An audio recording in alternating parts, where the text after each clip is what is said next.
There we go. All right. Hello. Looks like we're live now. I just spent probably 3 minutes talking.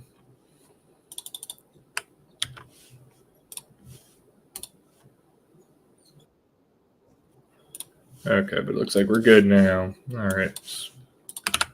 Let's see if I can get some people in here.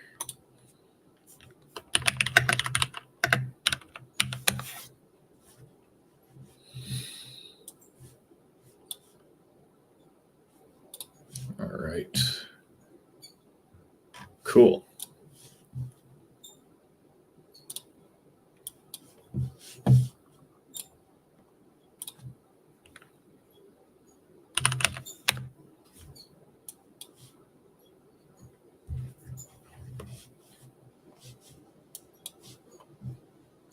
Post on Twitter.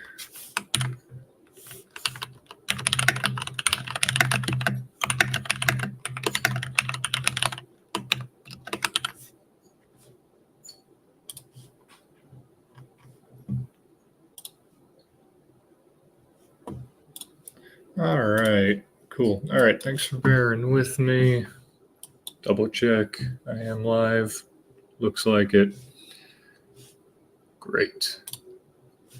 All right.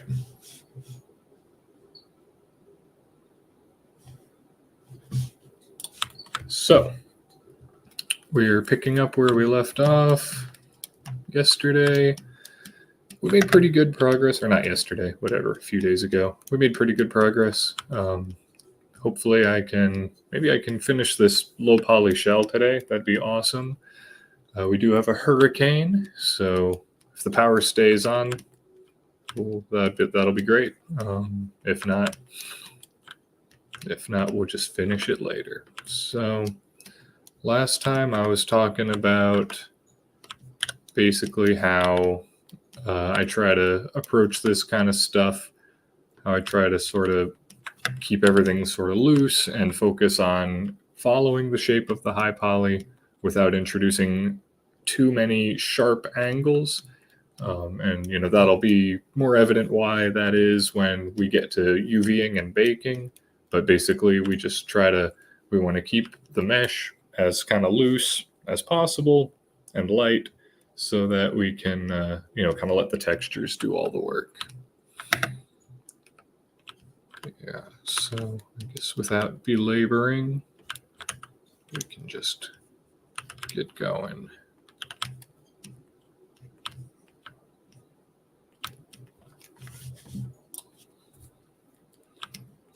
And if anybody's got questions, or if something is if I'm missing something, just put a comment. Happy to go over whatever.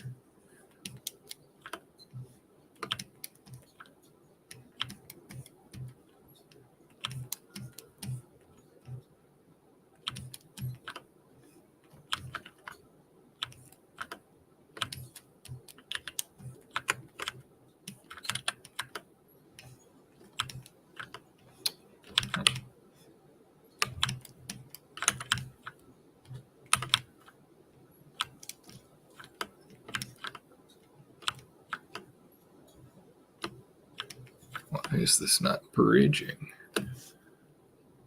Equal number. Oh, okay. Why is it not equal?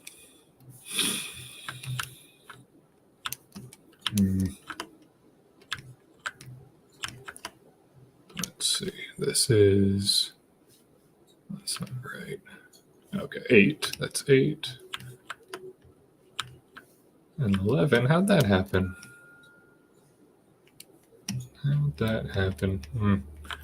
All right, well, there's lots of ways we can fix it. Whoa. Oh. That was weird. All right, guys, you're seeing some Maya shenanigans live in real time. So my mesh just disappeared for a second, and that's scared me. So I'm going to delete all my history, check my transforms. Where's all my stuff? There we go. Check all my stuff. Very weird. All right. That should be good. We should be good now. This is another thing I like to do. I like to have my high poly piece that I'm focusing on and my low poly piece that I'm focusing on be the only ones visible, and then I can use isolate to kind of just toggle between them.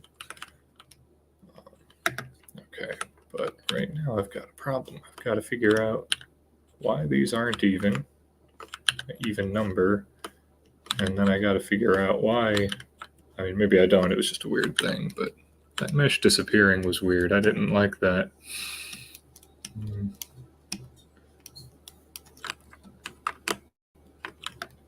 All right, so let's work it around this way, I guess.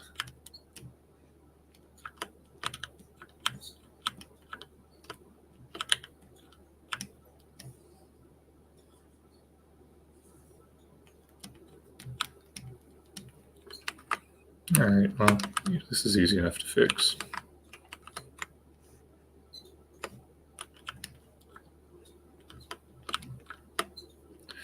And yeah, like I've kind of said before, if this were a character or something, something really, where deformation is like really important, I wouldn't. I mean, honestly, I might do this actually. Just this, kind of 1 to 2 little split topology trick. I mean, we're just gonna see if I can get away with it, right? If this looks okay, then I'm not gonna overthink it. If I've got to rework it, I will. This might not work actually. Yeah, that looks noticeably not great. Yeah, okay, so I don't want to do that. So I got to think of something else. So I'll just dissolve those edges. And I can start kind of, honestly, why don't I just do this?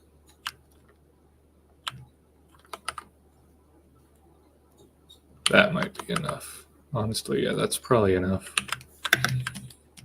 Yeah, that might be subtle. You might not even be able to really tell the difference between how that looks, depending on like the stream quality or whatever, but basically it kind of creates like this little shadow at where all those triangles were joining, but doing it this way, it's kind of okay. So I think I'm gonna say that that's okay. Rainy Tampa. Welcome, Imsim Cook.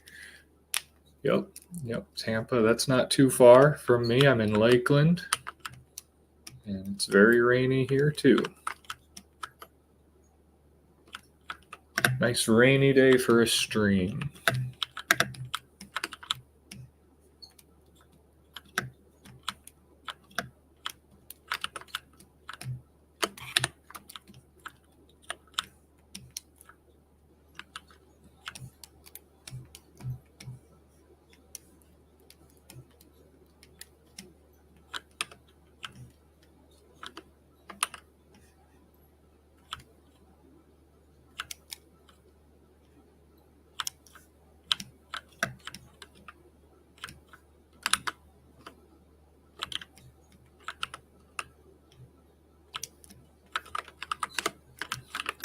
Actually, better idea would be to start with this. Oh yeah, and then also I'm noticing my this doesn't smooth out all that well. This subdivision surface is a little, see how it kind of, that's not so much of a problem because it's hidden, but see here, I don't really like that, and it should be easy enough to fix.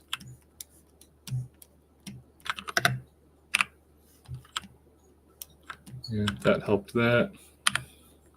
Hopefully the stream is high enough quality you can kind of even tell what I'm talking about. But it's like these points kind of like bunch up when it smooths, and so you don't want that. You want it to look smooth, right?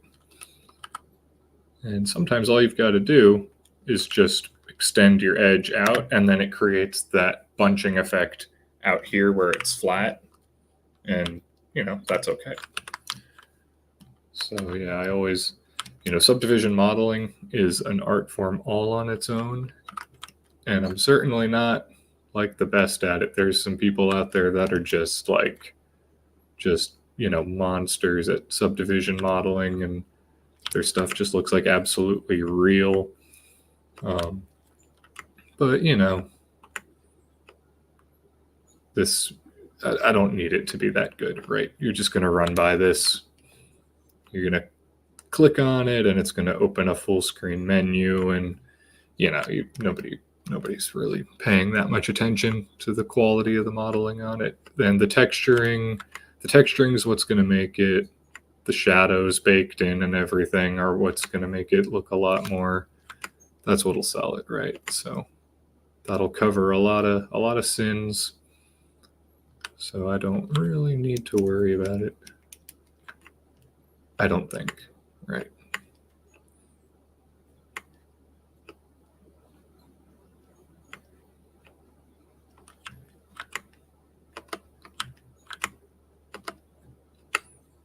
And yeah, so again, just keeping these angles gradual, just trying to follow the contours of this high poly.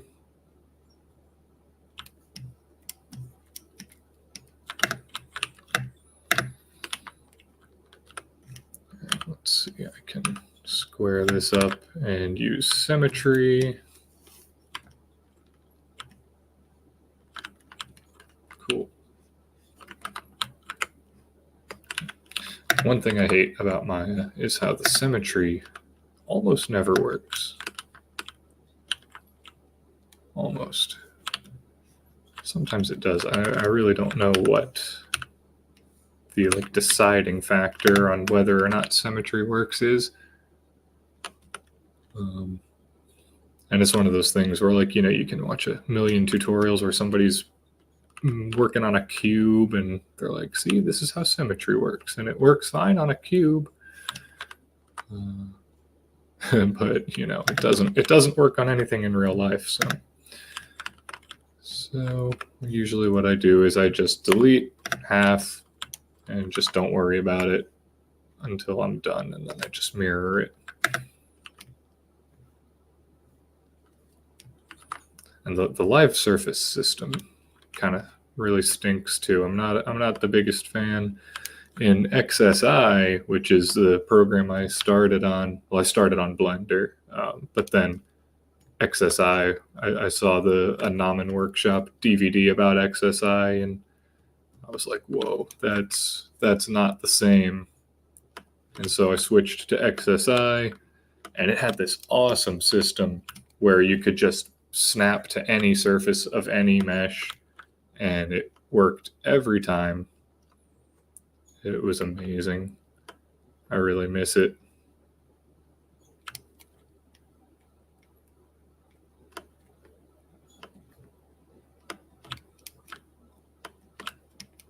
Probably really not a day goes by I don't think about Softimage XSI. Do I previs? Yes. Yeah, I do. I do previs. Usually either me or Harrison will do a sketch. Sometimes I won't. If it's something that's really, really simple, or something that I can just kind of copy from, like a real world thing, and I can get photos, I'll just use photos. But everything in McSpacebiff, at least, we want everything in McSpacebiff to be pretty unique. So yeah, we do definitely sketch. I'll open up my reference board if I can find it real quick. I don't ever really advertise the sketches or the concept art that I do, because I do them like 10 seconds, right? Like I don't ever spend much time on it, and it shows. But I also kind of use that to show my students, it doesn't really always matter. I might not have that. Where is that file? Sorry, it might take me a minute to find it.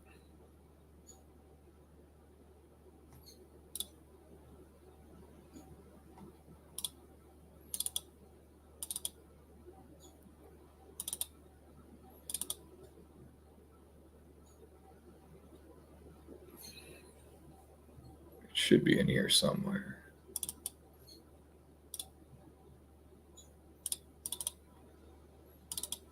Here it is.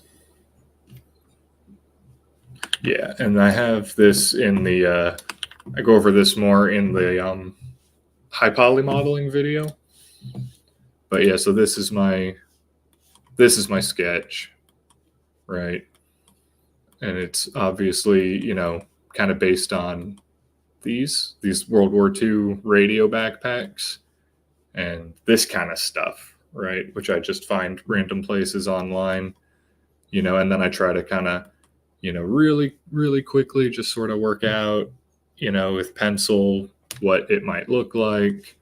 Yeah, and then I've got, this is something else I try to do with my reference boards, is usually I have my sketch, and then I have references for like components, like component parts from real life, right? And then I also try to get something from a game. And the reason for that is so I can see they're like, especially if I can get like a clay render of these things. And this, honestly, I copied this too close. Like if I definitely utilized that Metro design in my inspiration.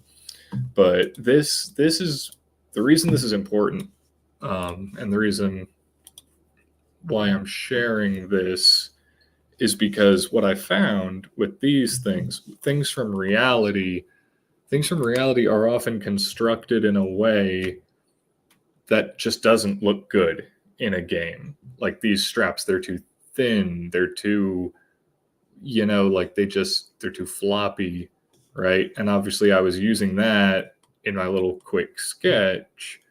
And then, you can see it in the time-lapsed high poly modeling video where like I had a version of the backpack that had the straps looking much more like this like horrible kind of like sausage link looking design. And I had to redo it. And looks like I started changing the sketch, but yeah, basically when I got to that point in the design, in the high poly design, I realized like it just, it needed to be thicker, it needed to be chunkier. And I realized that by seeing the Metro backpack. I saw this and I was like, this is different. It's thick and it's chunky, and yeah, like it just makes a lot more, it just works way better for a game asset for so many reasons. So yeah, so definitely drawings, don't draw all your, it's a mistake to draw all your inspiration from games, because then everything is going to be way too derivative. But it's also a mistake to totally draw your inspiration only from reality, because, reality is not a game. And, things it kind of makes sense to do things a particular way for a game. So you try to kind of incorporate all of those elements and hopefully come up with something sort of original. Thanks for asking. And then, of course, now we're in the phase where we're just doing retopology. And so for this, there's no previs, or, there's not really any thought process to retopology. You just kind of do it. There's like just kind of rules, and, you're kind of strategizing about your edge flow and things like that. But it's it's more of a technical exercise than a creative one. And someday hopefully maybe someday I can outsource this, because it's, just kind of a chore. But for now, I just kind of do it. And it is satisfying when you get it done and, and you see like this, low poly mesh that looks nice, all textured and everything. It's pretty cool.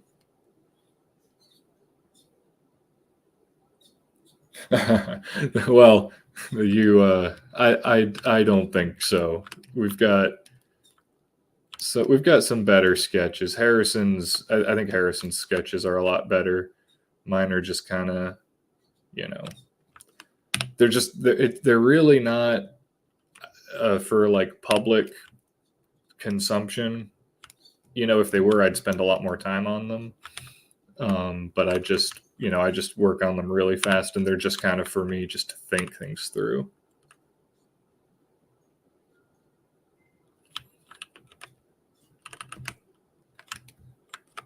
And I basically share them just to kind of prove the point that you don't have to be like this, you don't have to be like an insanely talented concept artist or anything to make, 3D stuff look cool. Your sketches can be real janky, and, the jankier the better, because janky is fast, right? And it's all about speed. I got a whole game. I got a whole game to make, the whole world of stuff, and every single thing is going to take, 20 to 40 hours to make, right?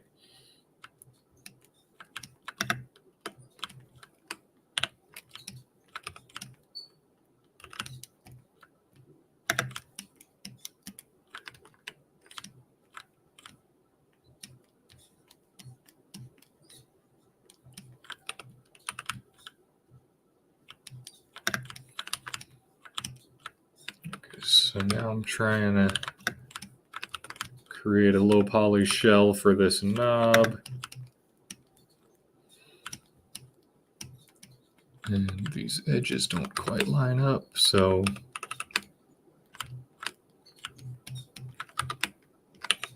I might be able to just make them line up.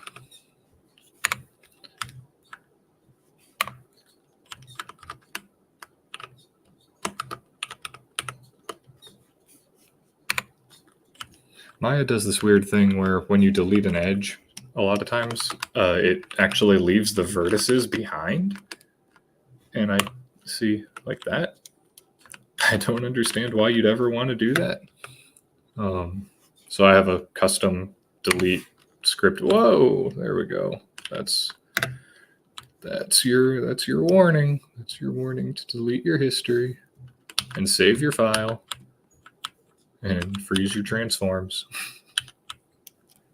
But yeah, anyway, I was saying I've got this little custom script to delete the vertices too, which just, it should just do that by default, but it doesn't. So whatever. That's what's nice about Maya. It's got a pretty straightforward little scripting language that you can make little custom things with for things that you don't like.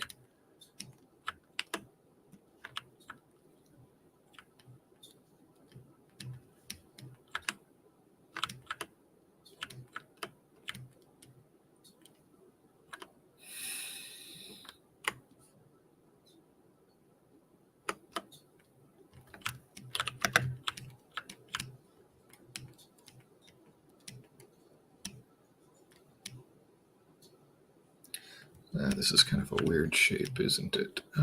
Okay, I can at least break it in half. Can I also break it this way? I think I can. Nice. Aha.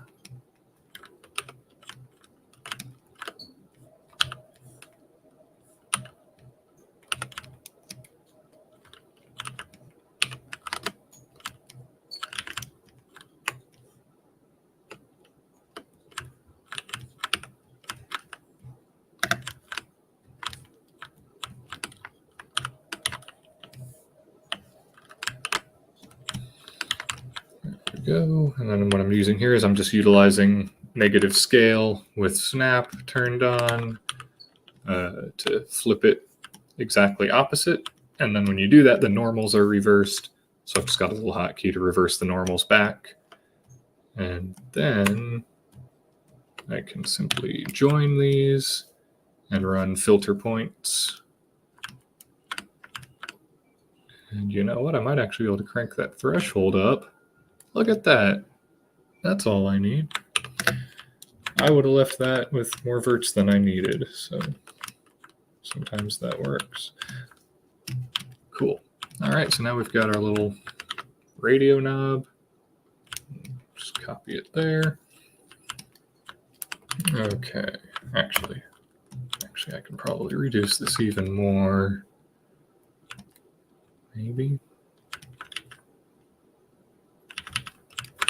So here's what I do when I'm not sure about something. I just duplicate it and toss it off to the side. And now if I screw this up, that's there, and I can just bring it back.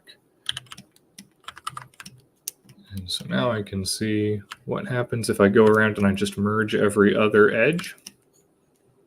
I think I need that one.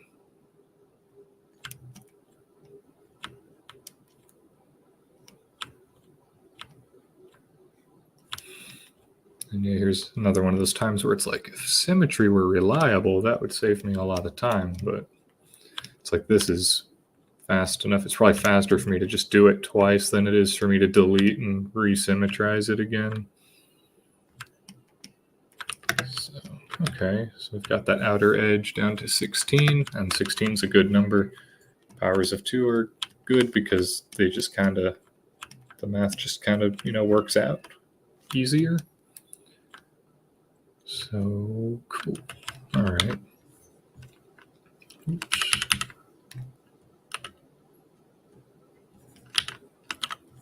So what I'm trying to do is I'm trying to rebuild these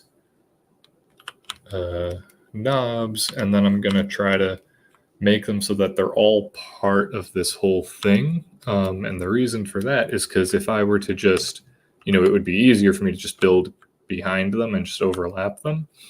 But then you've got this, every little spot behind the knobs is wasted texture space.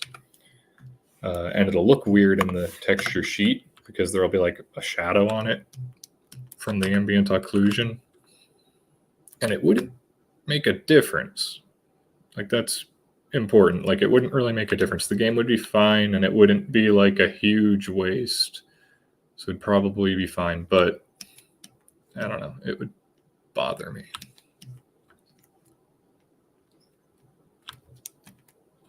And it does kind of make it a little harder to like paint. So a lot of the way I do this is kind of makes sense for McSpacebiff. This isn't necessarily the way like a modern AAA game would do it, but it makes the most sense for what we're trying to do.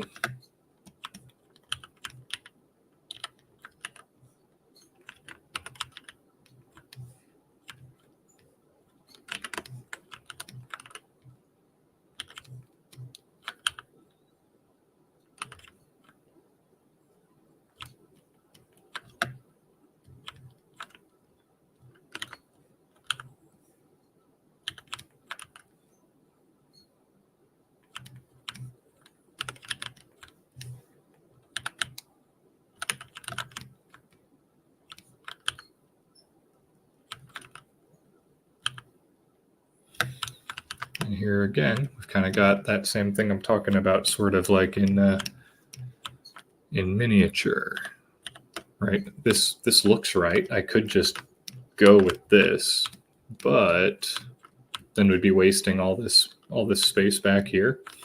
So what I'm actually going to try to do after I make a backup of that is I'm going to try to cut through this so that I can actually just merge these together and make one piece.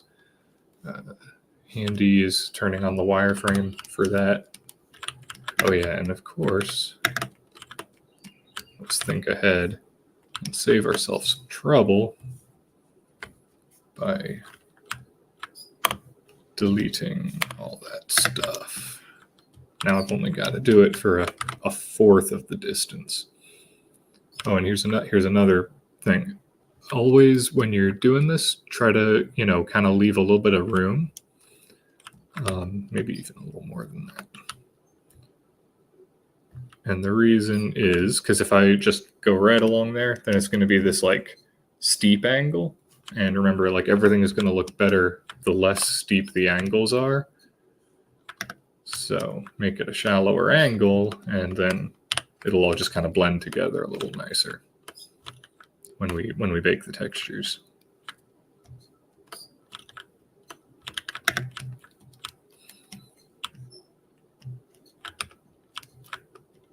And then these have gotten a little bit hand drawn, so I can just scale them down to 0 to flatten. And same with this big weird end gun. And then, of course, now we've got this horrible end gun. This is no good. When the game engine works on this, like when you import this, it's going to do this. It's going to triangulate it. And, Maya is pretty good at triangulating end guns, but Unreal, has its own like algorithms, and it's not really specialized for that. So what could happen is it could like create holes and, just like do a bad job triangulating the end gun. So it's better if you do it yourself.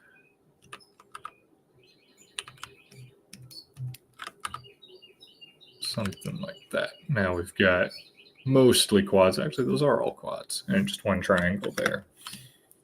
And that's probably fine. And so now we can make sure we align our pivot there to the corner. And then we can do the same thing that we did before. Flip those back, merge these, and then filter the points. And the reason you filter the points is because otherwise they'll be doubled up and they won't be attached. You want to make sure they're attached. All right, so see, this is the key now to this. There's no wasted space on the inside, and there's no super, sudden, plane shifts. Everything is kind of like sloped, so this is going to unwrap very nicely. Or at least nicely enough. As nicely as we could expect from such a weird shape. All right. Now we need this guy. And I'm gonna, since this is pretty simple, I'm just gonna actually duplicate it. And put the white material on it. And then I don't need that. Inflate it a little because you want it to always be a little bigger. And then I don't need these rings. These rings were here. So these rings are here because this was intended to be a subdivision mesh, right? A subdivision surface which smooths, and those rings create those sharp lines. But my low poly model, if I can get it to come back, my low poly model is not a subdivision surface, so I don't need any of that. So I can just delete them. And in fact,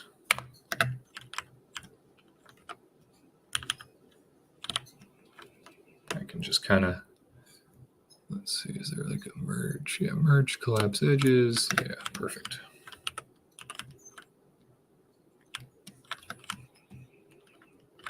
And then I don't need this little retaining ring either.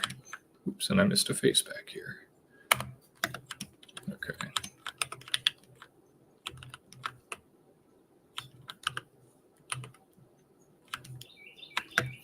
So let's see, that's 81 verts. We probably don't need that many.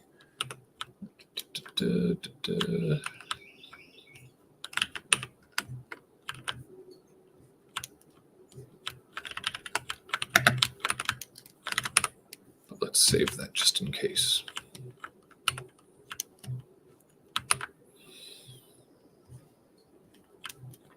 This is a trick I like to do. I like to when I've got like a round feature like this,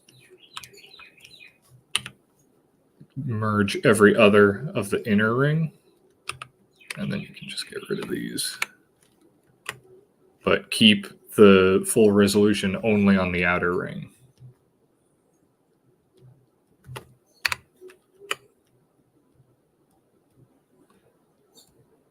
Because you can't really tell it's low poly on the inside, because it, you can take advantage of the normal smoothing to kind of hide that coarseness. But, it always gets given away on the edges. And so this looks a lot better than it would if I had just simply completely removed every other edge.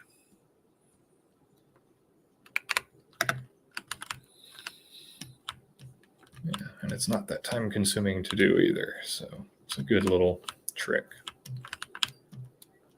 Okay, now that we've got our knobs and all of our little, details, now we can start focusing on actually combining all of this stuff. And it would probably be ideal for it to be part of this whole mesh too. So I've got to be thinking about a few things. I've got to be thinking about how I'm going to combine these, and then I've also got to be thinking about how I'm going to build this in here and combine it around these knobs. And then I can worry about just filling this inside part in. So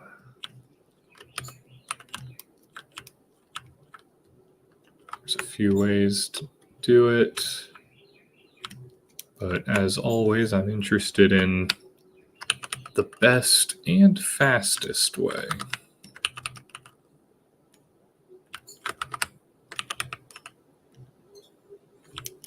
Or, there is no best and fastest, right? But there is of all the ways you can prioritize quality and then speed. So of all the good ways, one of them is fastest. So that's what I'm looking for.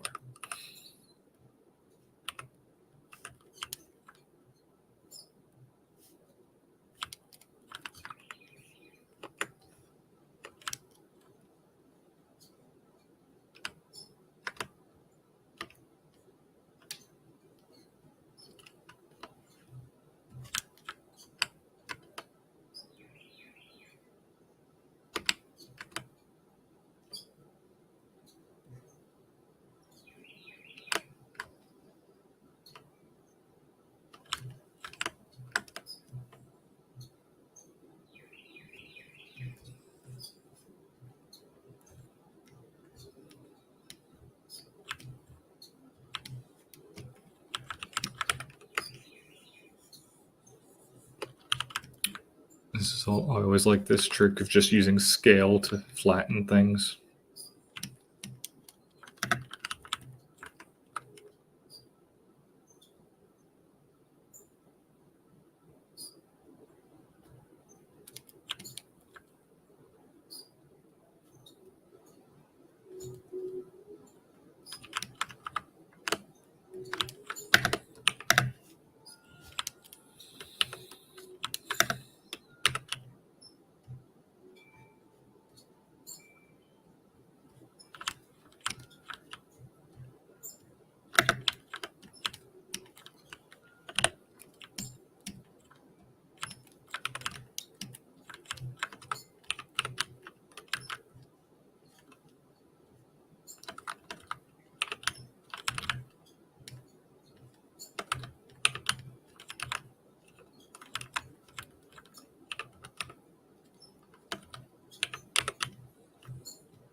There might be a better way to do this, but I haven't thought of it yet.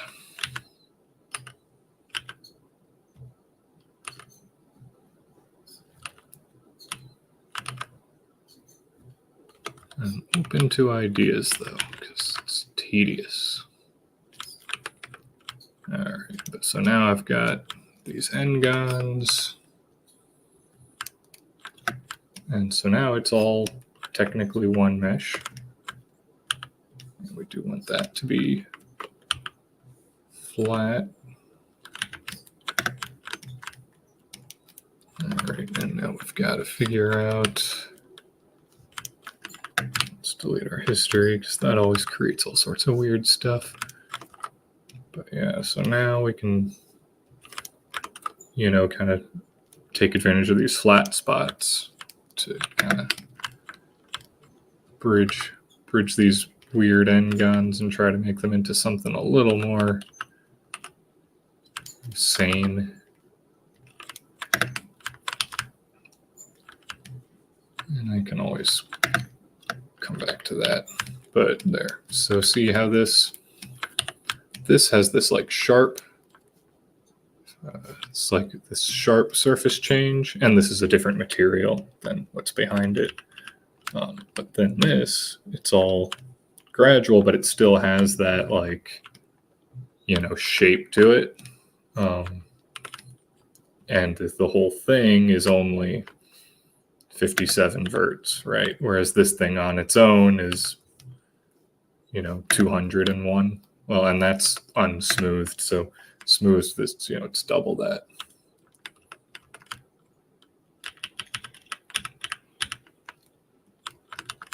So that's kind of the name of the game. You're taking that detail and you're representing it with less.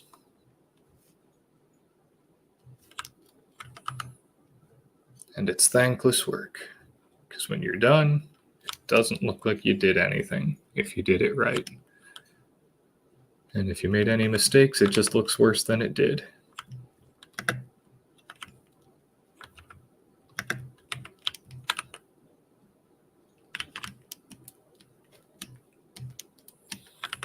But it makes the game work, and it lets people who have slower computers enjoy the game. So that's what makes it all worthwhile.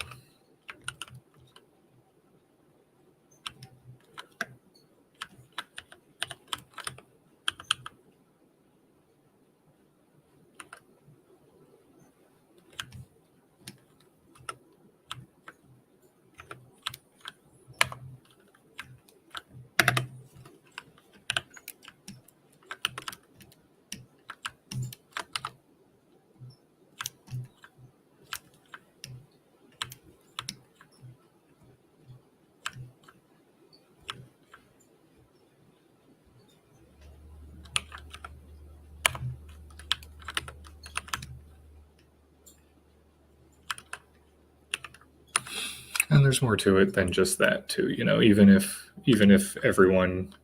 all computers in the world could just handle the high poly models, you wouldn't be able to texture them quite, not super well. So,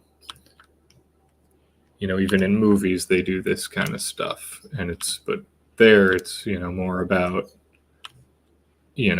preparing for texturing, getting higher quality textures and UVs, that kind of stuff, because they're not concerned with performance.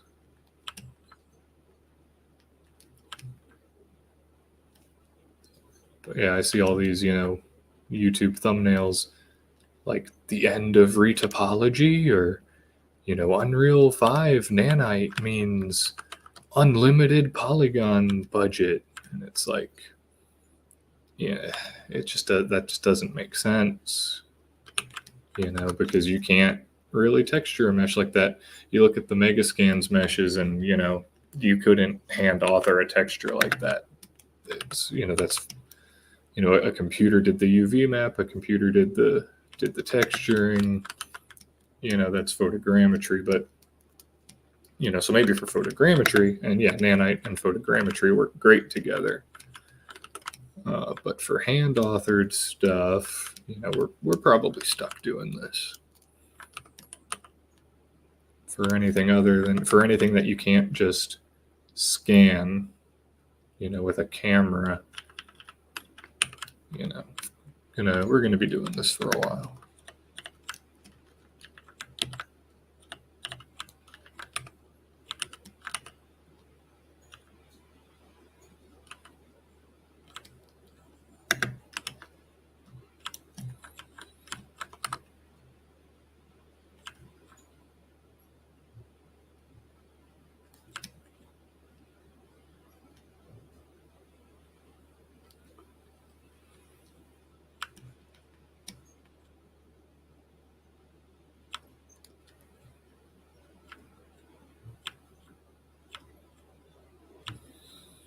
So this is another reason why earlier when I was making these, I tried to put a little effort into making sure they were as low poly as possible, is because now as I merge these together, that's less points that I have to focus on here, which means less edges that I've got to figure out how to spread out throughout the rest of the model.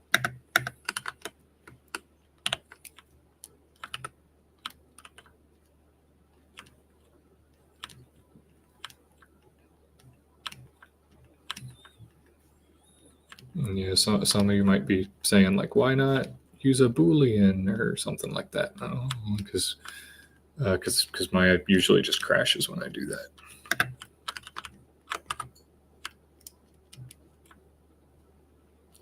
And besides, I want to have control over the polygon flow. Like, even if it's, like, a lot of times I'm kind of cutting corners and I'm being like, that's good enough. But the thing is, I know where I'm doing that, and I'm doing that in, strategic places.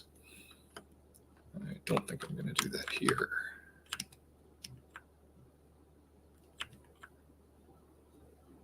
But, if you use a Boolean or something, you're just going to get what you're going to get, and, you can't really do anything about it. So I kind of want to supervise the corner cutting.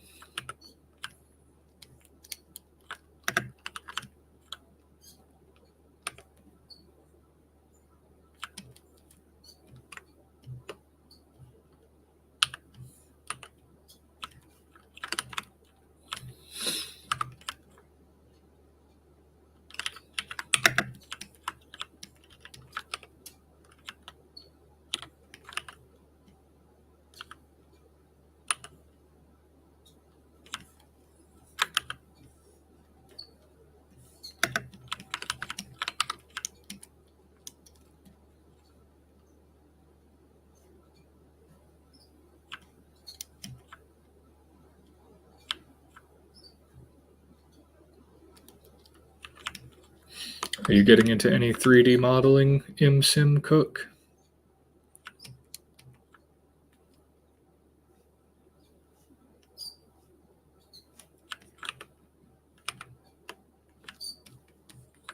Tell us if you're using what you're using, if it's Blender or something else, and tell us whatever you'd like about where you're at in your 3D journey and what's been a challenge, if anything.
There we go. So now we've got all the buttons unified with the rest of it.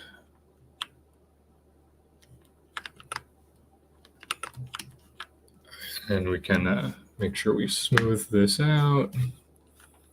Probably want this on full smooth. And yeah, it looks a little weird, but we'll go with the 30-degree smooth.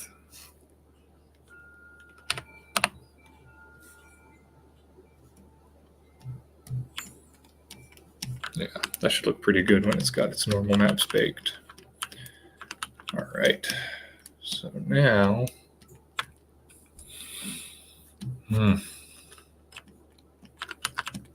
What is next? What is next? Well, I can save, delete my history, save, delete these old pieces I'm not going to need anymore.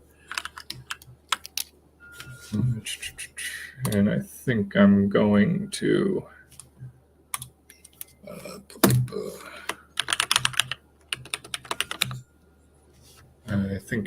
go ahead and check a copy of this into source control, just for my own peace of mind.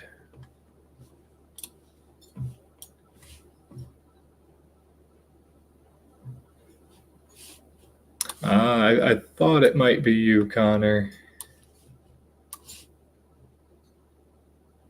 Using Blender. Oh, Metaballs.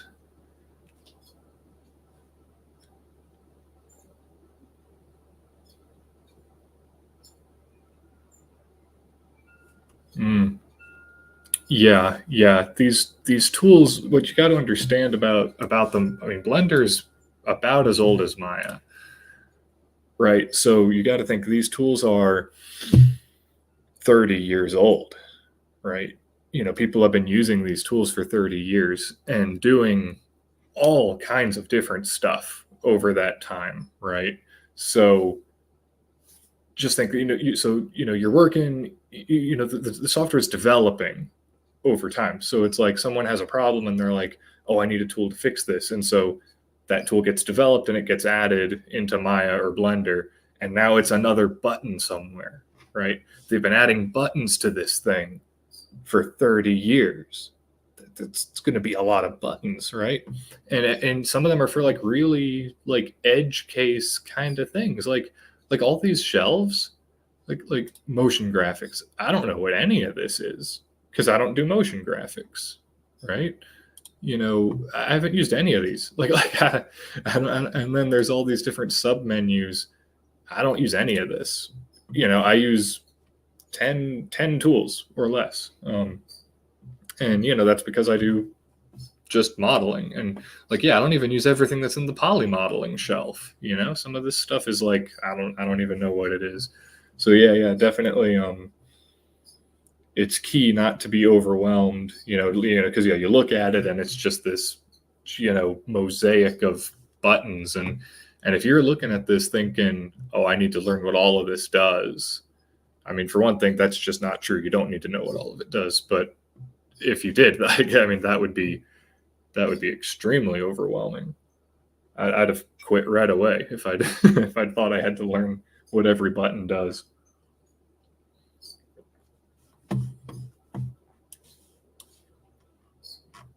And we don't want that. We want to make our games.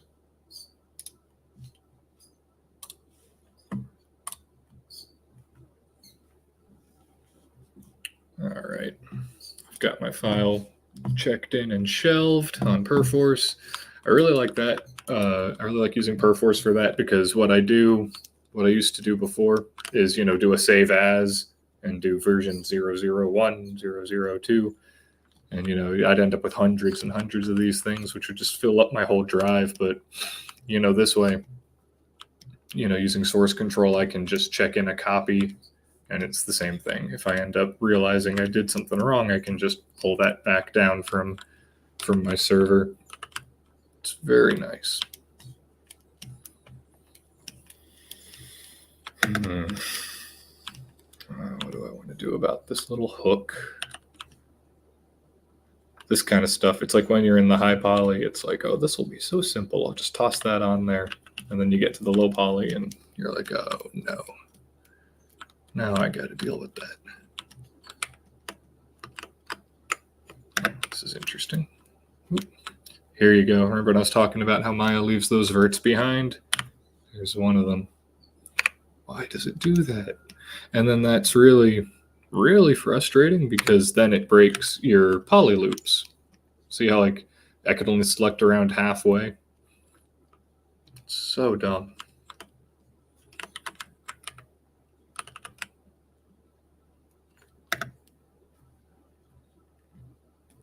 I've definitely seen some people, using Blender and thought, oh, that looks pretty nice. There's, a lot of ways it's probably better than Maya.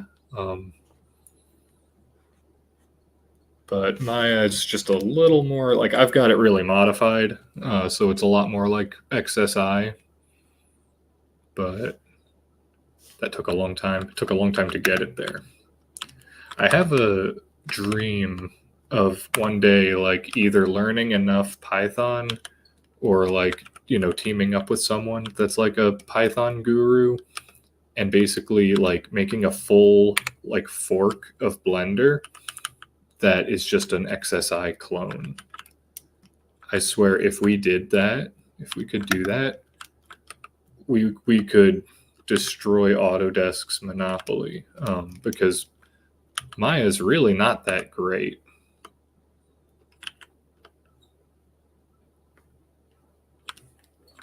But it would have to be like, you know, like that'd be obviously a ton of work. It'd be so worth it though. But the other big problem is just, you know, the Autodesk products are so like ingrained like in game dev and Unreal. It might be tough to get away from it.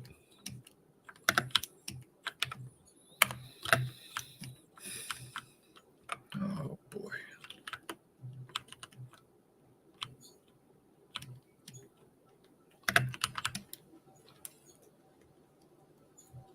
Yeah, so here's where you start to kind of realize how your high poly is not as like symmetrical as you think it is.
It has been a really long time since I've used Blender. I should probably check it out.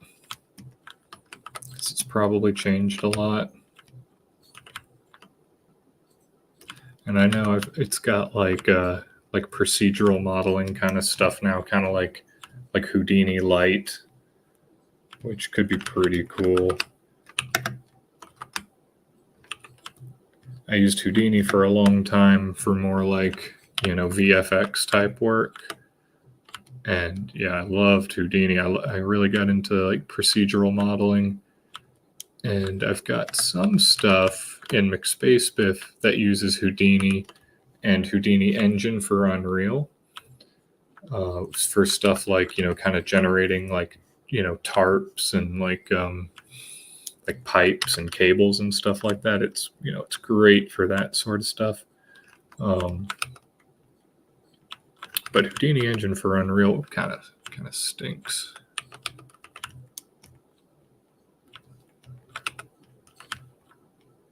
Which is a real shame because it's got a lot of potential.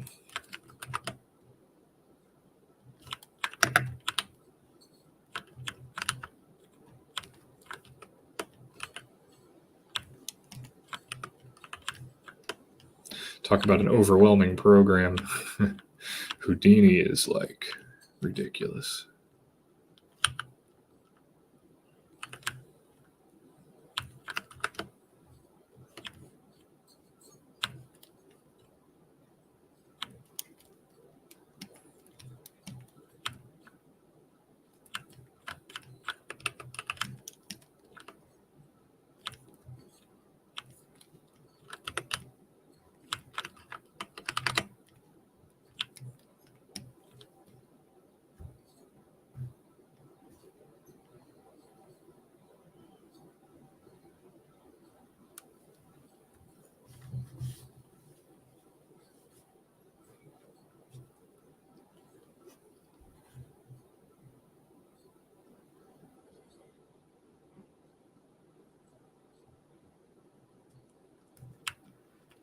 If you're wanting to just learn about Houdini, you should look up Entagma.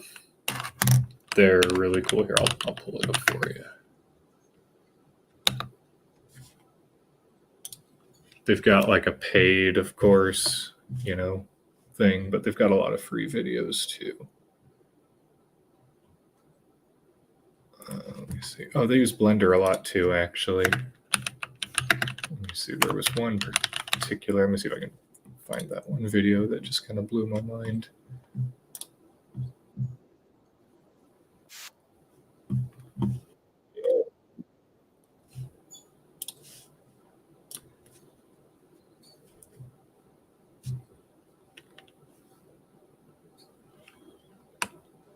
Oh yeah, interesting. I remember I've heard about metaballs, but I don't really know anything about them.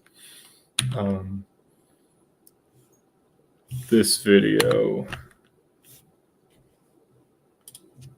is pretty cool.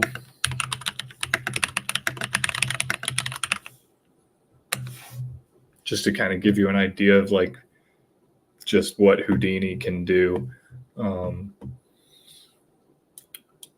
yeah, our metaball is kind of like VDB or like voxel kind of modeling. I've seen a lot of that. That's really interesting. Looks like it'd be really, really good for like making kind of complicated, like kind of compound hard surface shapes. But of course, it's not going to be able to produce the kind of geometry you need for a game mesh, right? So it seems like from what I've seen, if I'm even thinking about what you're talking about, it'd be really great for like VFX or for starting a high poly mesh. But then you'd kind of still have to go through like this process that we're going through now to kind of get it ready to go into the engine.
Cool. Yeah, I should probably look into that more.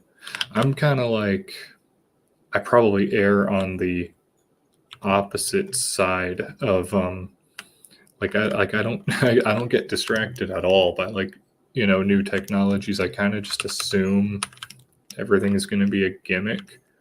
My reasoning is basically like all I've ever really wanted to do is make Doom 3. Like I don't really care about anything beyond that level of technology. I feel like, back then we had everything we needed to make stuff, to make awesome games. And, we have not had like that many awesome games like from that level of technology. So like if I could go back, like if I was making my game in 2004, it wouldn't be that different. We just wouldn't have as much nice lighting and stuff. But like I don't even really think about that much. So I'm often slower to get on to get up to date with like the latest kind of stuff.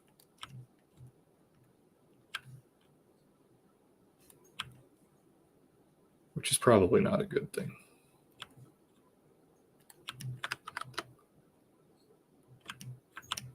Or maybe it just has its pros and cons.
Oh yeah, I honestly wouldn't know what I was looking at with the code for Doom 3.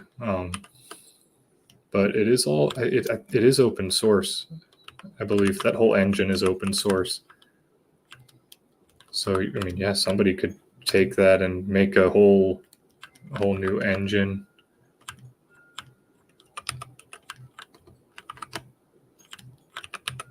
But of course, what practically speaking would be the benefit, when we've got Unreal already and engines have become so much more accessible than they used to be. But yeah, if you're like an engine coder, you're trying to learn about engines, then yeah, that'd be a great resource. I'd really like to dig into that kind of stuff too, and I'm debating whether or not to put some, effort into learning C++, because Unreal is C++ as well, and so it would probably be beneficial to know. There's a handful of things you still can't really do in Blueprint in Unreal, but man, it's like so far, from where we've gotten this far with the game. It's like, it seems like, 80, if not more percent of what we want to do, we can just do with Blueprint. So it's like, I mean, obviously it's never a waste of time to learn something, especially if it's something you find interesting, and I do. But man, it's, but the time, the time isn't free, right? It is, time is a zero-sum game, like time spent on that is time not spent on something else. So I'm not sure. I'm not sure if I'm gonna do it or not.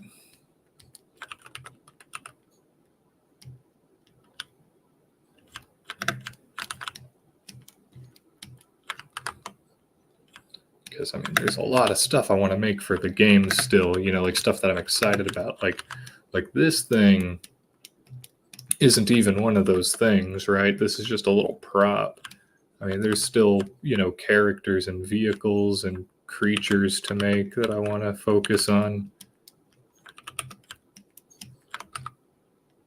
That's what overwhelms me, is like, it's like having an idea is so fast, you know, it just kind of comes to you and you're like, oh, that'd be cool.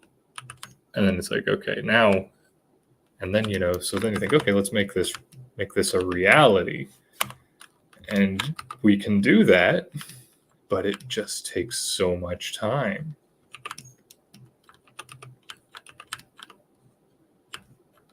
That's the hard part for me.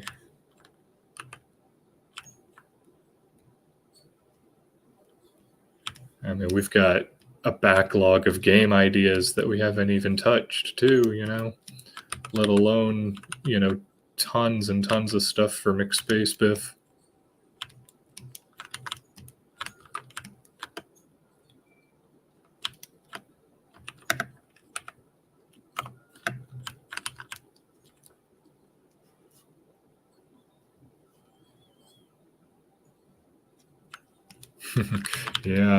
Yeah, there's nothing quite like it. It's always funny to me, like, I guess, like hearing, you know, like writers talk about like how hard it is, like writing a book. And I mean, not to disparage writers writing, you know, that's a, you know, an amazing craft, right? But it's like, yeah, but all you've got to do is write it. You know, you just, you know, sit down with your laptop and type it out, and that's it. You know, you're done. I'm being a little facetious, but I think you can't. I think, you know, you've got to admit that there's a lot to making a game that most crafts don't have to worry about.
Yeah, an author can just write, you know, there was a backpack sitting under the tree, and then they're done, you know.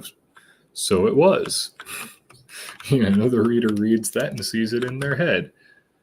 But for a game, it's like, you want to have a backpack sitting under a tree. Okay.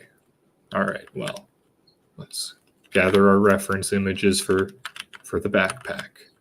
What's it going to look like? All right. What's it going to do? What gameplay mechanics does it have? Let's not even worry about that. Let's just focus on making a little scene of it. You know, we got to figure out what it looks like. Then we got to make our high poly mesh. Then we got to make our low poly mesh. Then we got to unwrap it. Then we got to bake the textures. Then we got to paint the textures. Then we got to import it to the engine. Then we need a tree. You know, okay, let's get one from the asset store. So, you know, we download a tree. And now we got to set up our little scene. You know, so we set it up. And then we're done. right?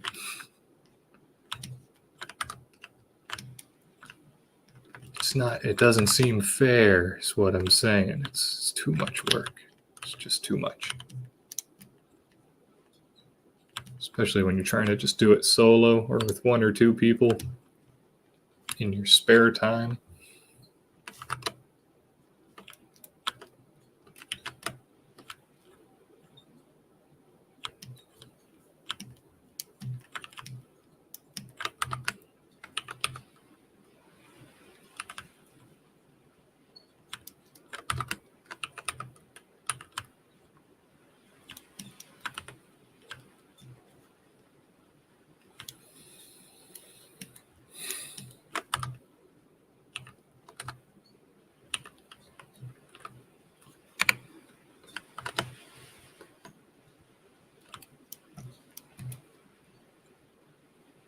I'm an hour and 16 minutes into this.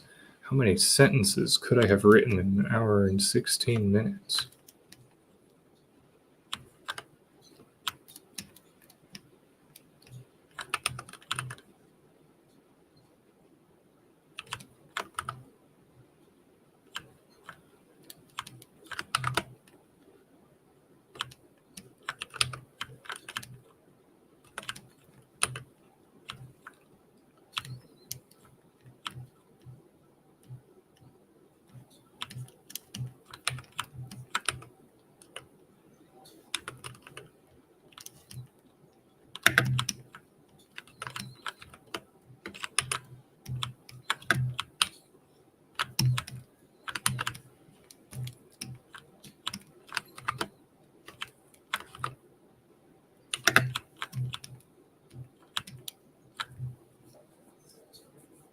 All right, well, we've got an enclosed shell now. Woohoo. All right, how many verts is it? Okay, less than 1,500. That's probably too many. That's probably too many. Oh well. Let's see. I can always reduce it more later. But that's starting to look pretty cool, if I do say so myself. Don't want that. This part's going to be a screen with like video textures and stuff.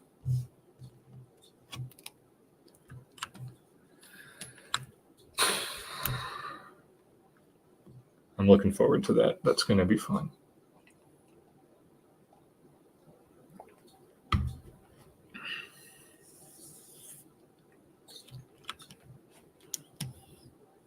I'm also looking forward to seeing this whole thing time-lapsed. Makes it feel so much more easy when you can watch it just come together in a few minutes. That'll be great.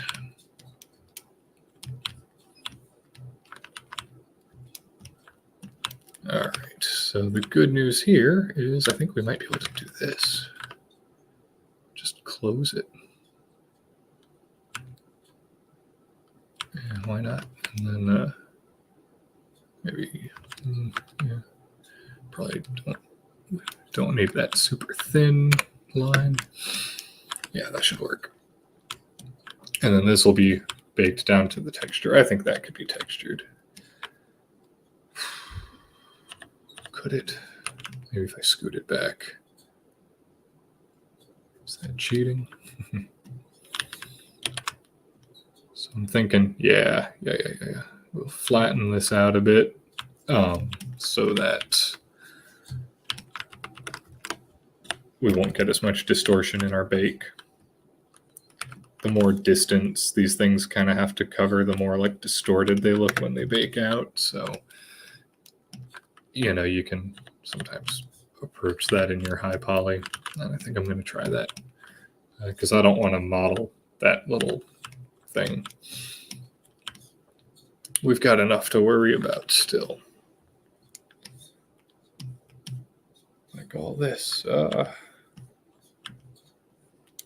do I want to do this?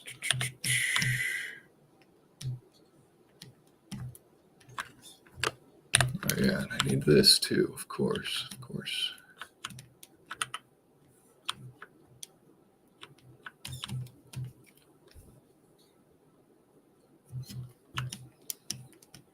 That's probably not going to be the hard part, though. I should probably focus on this. I didn't quite realize how confusing splitting this up was going to be. Because it's like, on the one hand, it's like maybe this should be separated. And on the, like, because basically this is going to be kind of tough to bridge over, right? But I probably should. Because otherwise I'd have to build this down behind and waste some texture space. And I'm already kind of doing that here, right? All this is going to be wasted. It'll all just be totally in shadow. But it'll also give us the opportunity to have a version with no straps. That might be cool. I think that's what I'll do. I think I will just kind of shell all this over and just leave the straps separate. Yeah. That should make sense.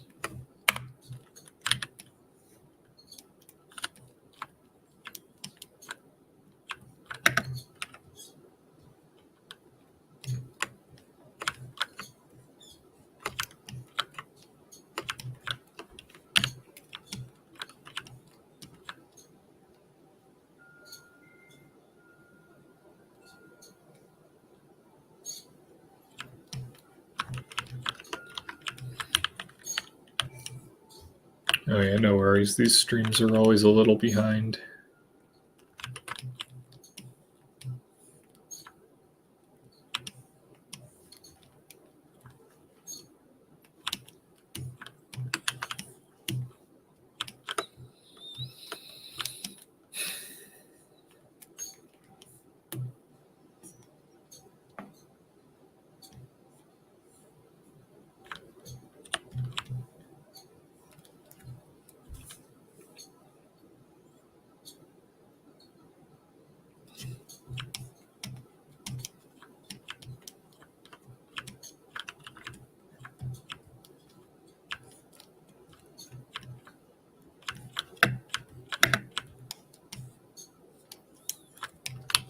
Any suggestions for what the next stream should be about? I was thinking we've got a character or a creature that we want to have in the demo, and it's the I don't know if you remember from the original very, very old McSpacebiff, the little two-legged guys that would run around, little creatures. Thinking of doing that. Let's see. In fact, I might be able to pull up a sketch.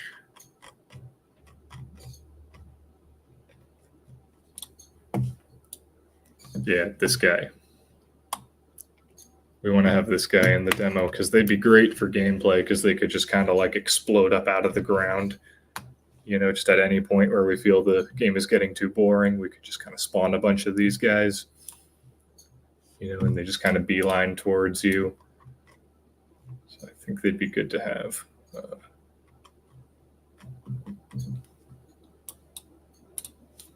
Yeah, I'm thinking maybe that'll be the next stream. That'll be a lot more fun than this. This is fun too, but you know, it's a bit of a grind. Creatures are fun.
Yeah, I chose this prop for this stream as because it's just kind of like, it's simple, but not too simple. And yeah, there's all these like, and I started this actually for my students at school because they want to learn how to model, and there's all these YouTube tutorials where it's kind of like a recipe, sort of step by step, like press this button, then this button, and you'll make this sci-fi crate, or you'll make this donut. And I hate that so much because that's not you're not learning anything with that. You know what I mean?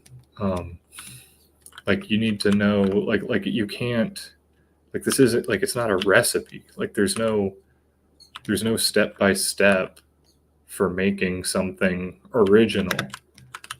So, and that's unpopular to say because everyone just wants to have everything standardized and spoon fed, but it just doesn't work like that. But I also think that anybody can do this.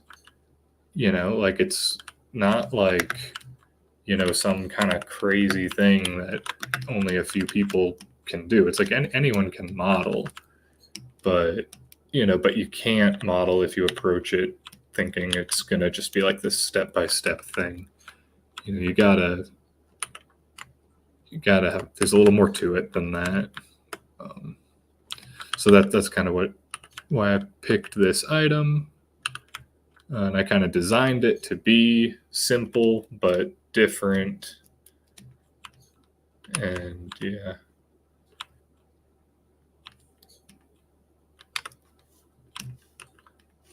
hopefully it'll be helpful. And the principles here, that's the other reason I chose it. It's hard surface and organic at the same time.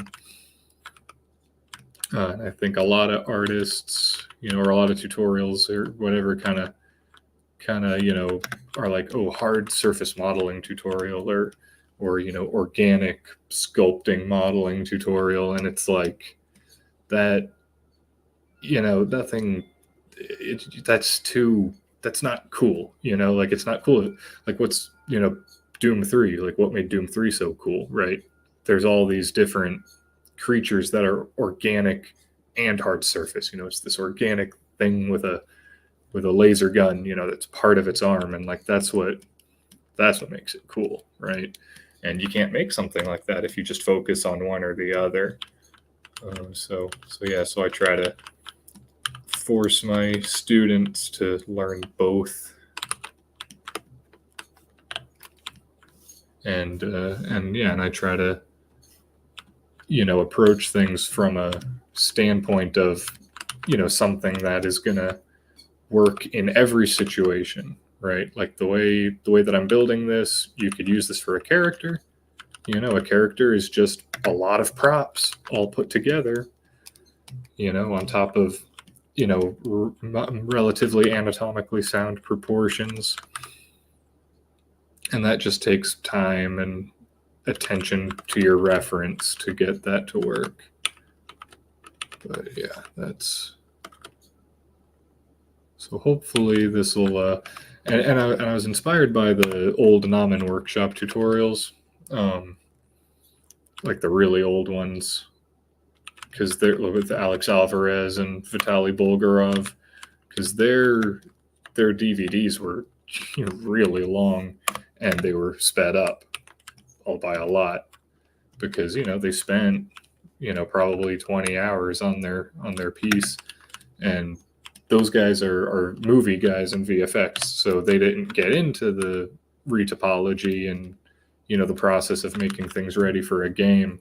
So I had to kind of learn that by myself, just sort of through trial and error, because I haven't really found a whole lot of like YouTube tutorials about that specifically. There's lots of stuff on modeling and making cool stuff, but there's not a lot on getting it ready for games, especially because most indie games just kind of take the approach of oh, we're just going to take these assets and we're just going to kind of throw them together or, oh, it's going to be really cartoony and stylized, and there aren't going to be any normal maps, right? Whereas, I want to make an indie game that has a more AAA, old gen AAA feel. So I care about normal maps and things like that. And so, yeah, so hopefully this video will help someone else out there that wants to do that.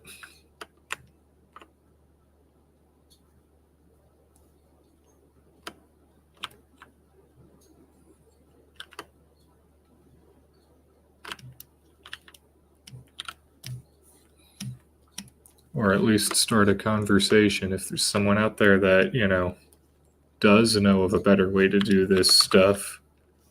They can call me out and show me how it's done, right? Because I just want to make cool stuff.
All right.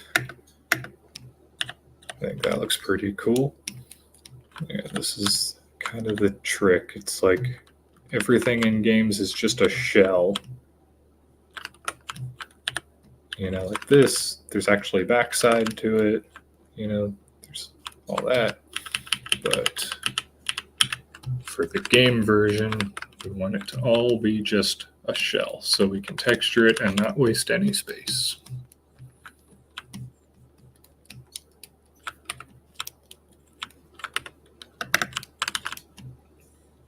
Okay, now I just got to figure out how to connect this stuff up.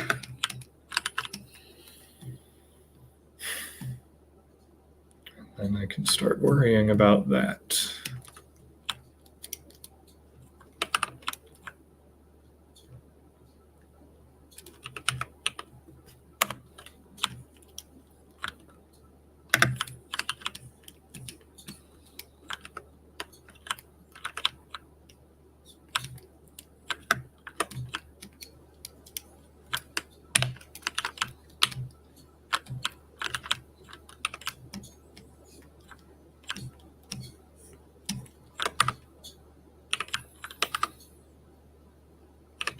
Yeah, it'll be fun doing that next stream with the creature and kind of showing how it's the same thing, like it's all kind of the same thing. Like that's something I'm into is, like reusable skills. Like, you can make whatever you need to this way. Because everything is just shapes.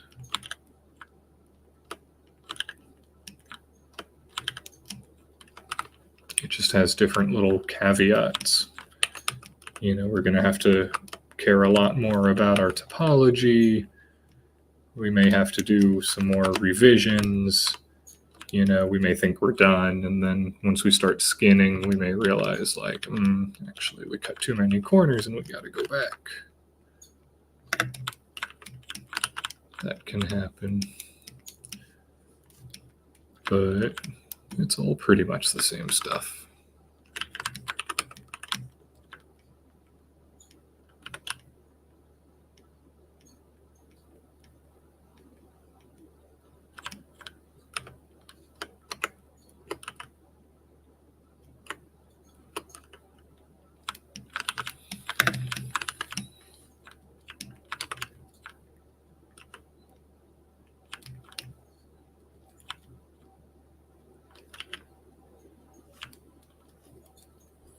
Looks like we got someone else out there watching. Hello, whoever's out there. We're doing some 3D modeling. It's a prop. It's this little kind of sci-fi radio backpack. The idea is you'll find these kind of scattered throughout the game world, and you can use them to call in supplies from an orbital ship. And the game's called Captain McSpacebiff.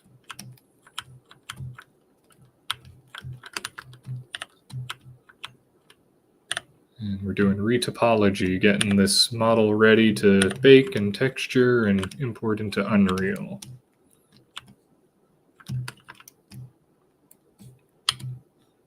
And it's a bit of a grind, but we're getting there.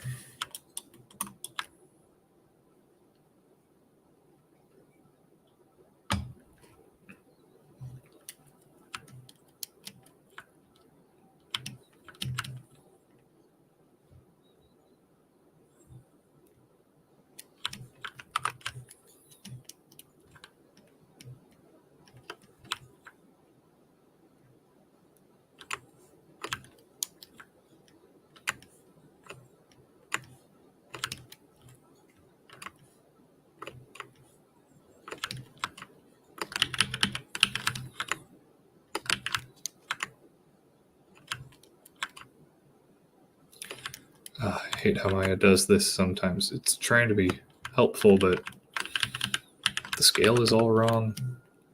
Scale in Maya is really weird. That quad draw tool, it's almost usable. It's close, but maybe someday.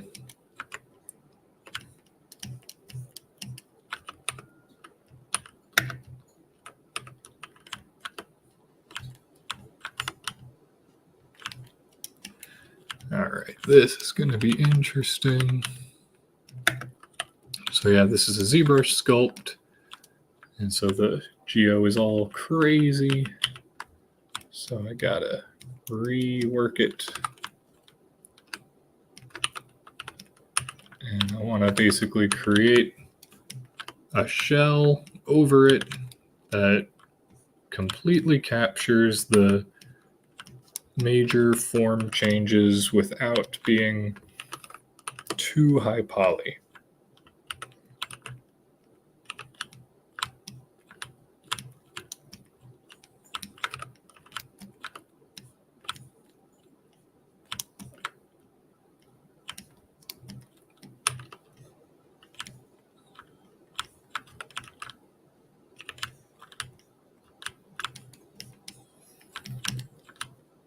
And it's going to help us later on. It'll help us with texturing.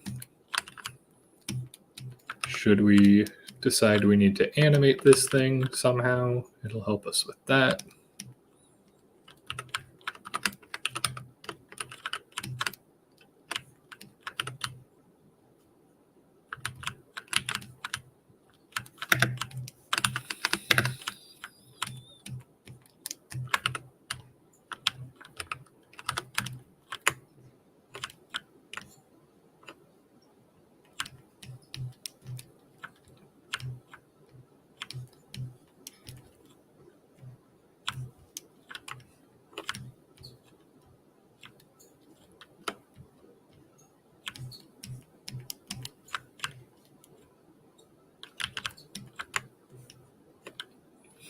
anybody's got questions about anything modeling or game dev related or whatever, just let me know. Just type them in the comments.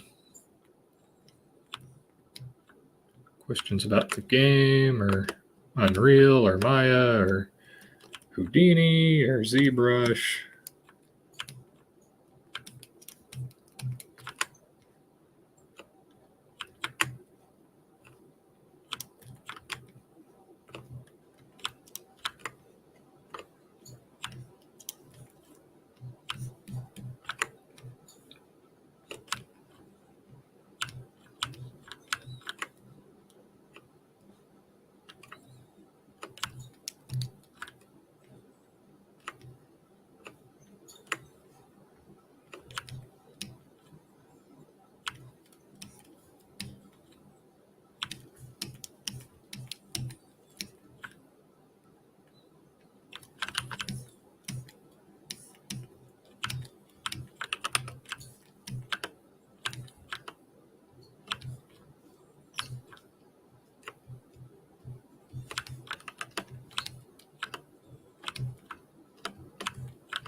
Oh, that's a cool idea.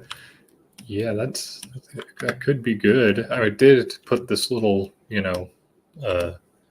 door on top because I was kind of thinking, was that in my sketch?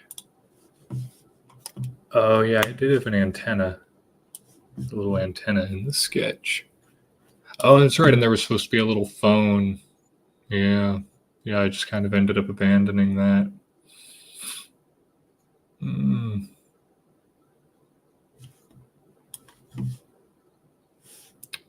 Dang, maybe I should add that. I don't know. Maybe. I do think something I've been trying to do, which is a little different than the way I usually have done things in the past, is I'm trying to make things a little more modular, meaning like a lot of things kind of use the same textures and have their models all built to scale on a grid and like in such a way that they can kind of snap together, almost like Legos in a way, which took me way too long to understand and appreciate the significance of. But I'm finally there, and so we're doing that. So maybe I will have a little satellite for the doors. Like there's going to be like a little keypad that you can interact with, like for doors that are like locked or need to be hacked or something. Maybe I can just reuse that satellite here. That could be good. And maybe same thing for the phone. Maybe I could just make it so that it just kind of clips onto the side.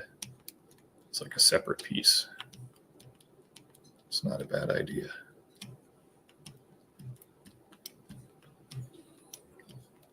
Thanks for that suggestion. I'd forgotten about the phone and forgot about the antenna too, and hadn't thought about having a satellite. That's good though.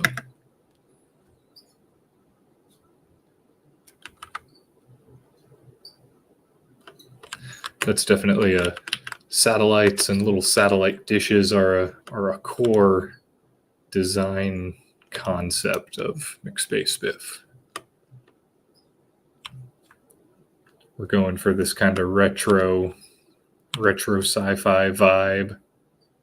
So like lots of little antennas and satellites are well within lore.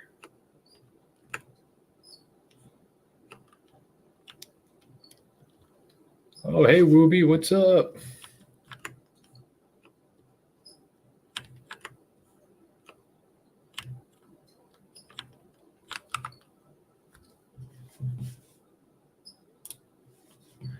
Well, you're just in time. This is just my second stream.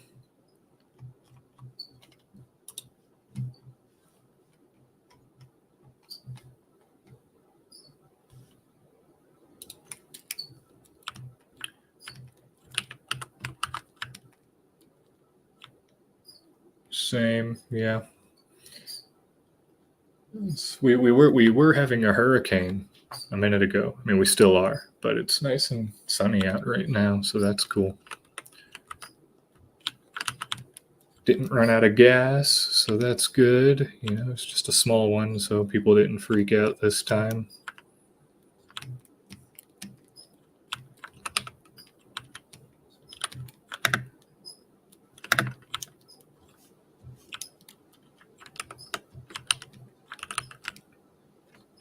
Now, are you a game developer?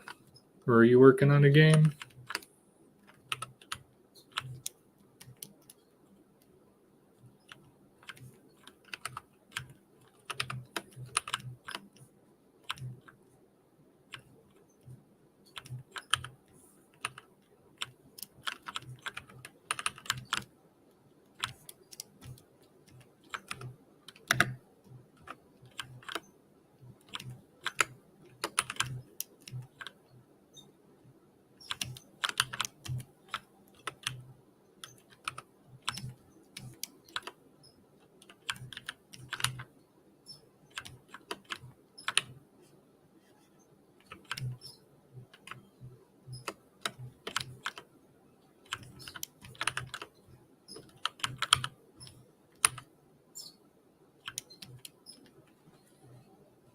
Probably for the best. It is quite a grind sometimes. Sim Cook is a fellow dev, so he knows what I'm talking about. We've just been kind of lamenting the challenges, or I don't know, that's not the right word, that's too negative, but talking about the challenges of game design.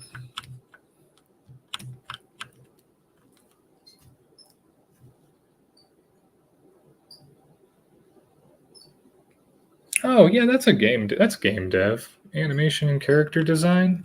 Yeah, man, you don't have to be a coder to be a dev. If you're working on games, you know, in any capacity, I'd say that counts.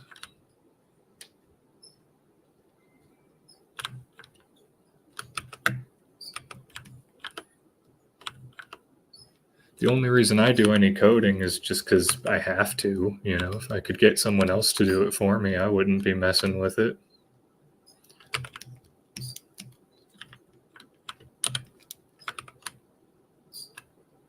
My main thing is, you know, character, you know, and like prop design, you know, environment design. And by that, I don't mean level design. I'm a terrible level designer.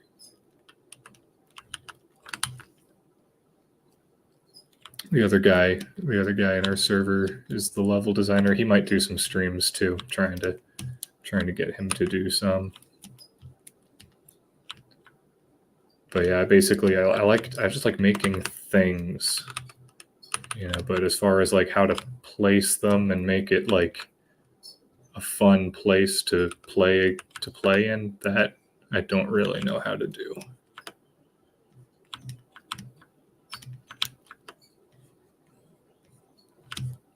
And then I've learned a pretty good deal of Blueprint, just kind of through necessity. And I do enjoy it. I don't know. I go back and forth between kind of liking it and hating it. So it's, I don't know, it's complicated.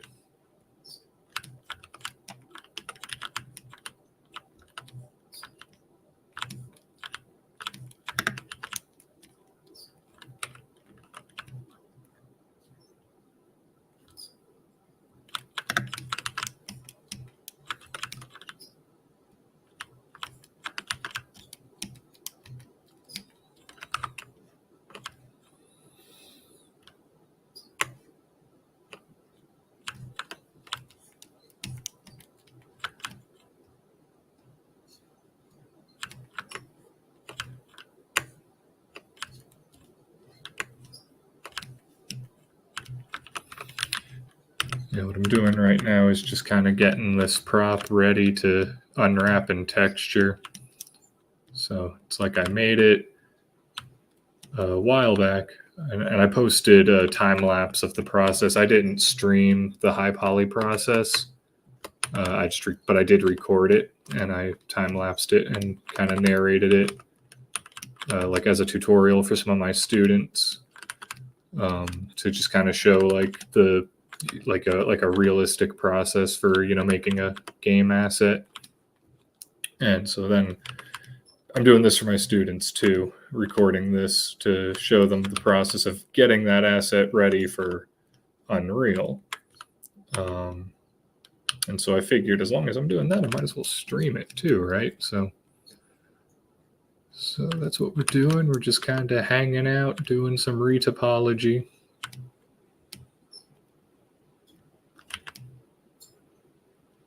On a nice rainy day.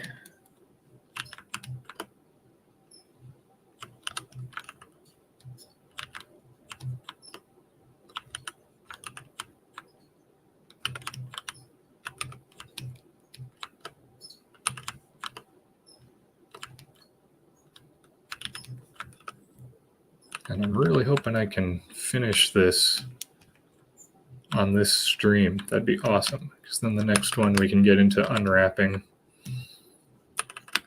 which is pretty fun, in a way. I don't know. So you either love it or you hate it. I kind of like it.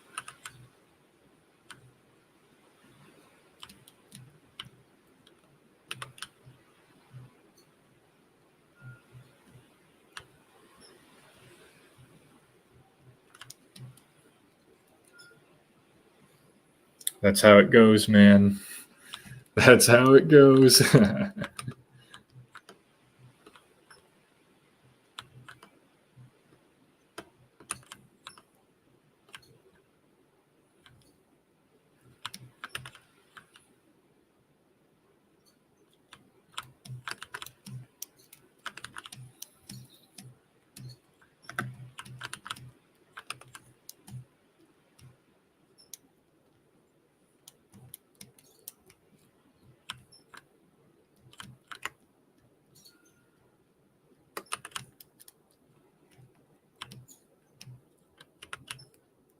I had pretty much gotten out of game dev a few years ago. I was just kind of doing freelance, like visualization, like ArcViz kind of stuff, like working for like architecture firms, like, or like product visualization, stuff like that. And, that was fun. But then my buddy, basically hit me up and he's like, we could make a game. Like we make games. We released our first game in 2015 when we were still teenagers, and then we all kind of went other directions. But then he was like, what if we went back to making games? And I was like, oh no,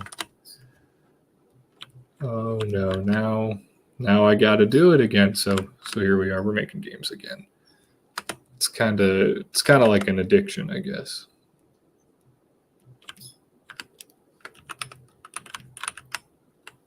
Maybe that's too harsh. I jest.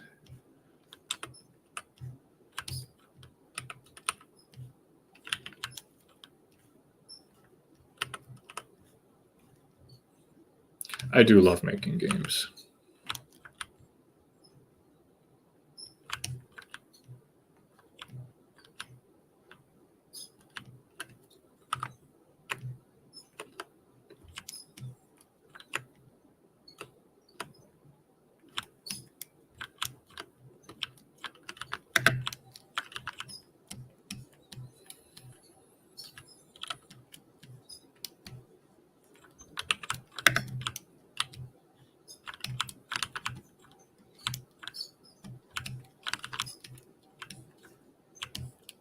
What kind of game are you working on?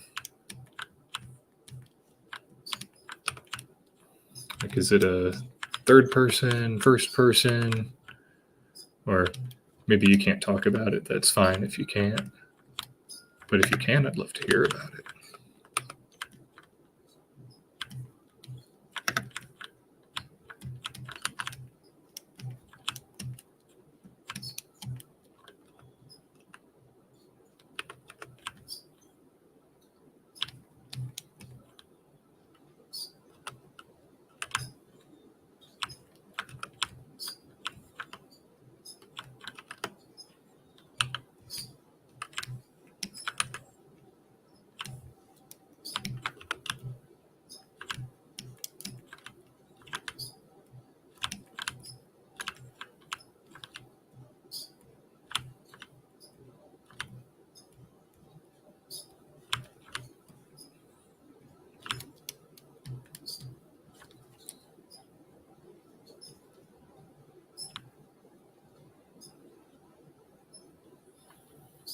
That's cool. Yeah. I mean, that's a valid place to come from, I think. I mean, like I think experienced devs can learn from people that are just getting started because I mean, I've been doing this now. I mean, not like continuously, but I mean, I started this like 10 years ago. So, I mean, I've kind of got like my own way of thinking about things, right? And, you definitely have different perspective than I do on game dev. So if I were to listen to you talk about game dev, I'd probably learn something.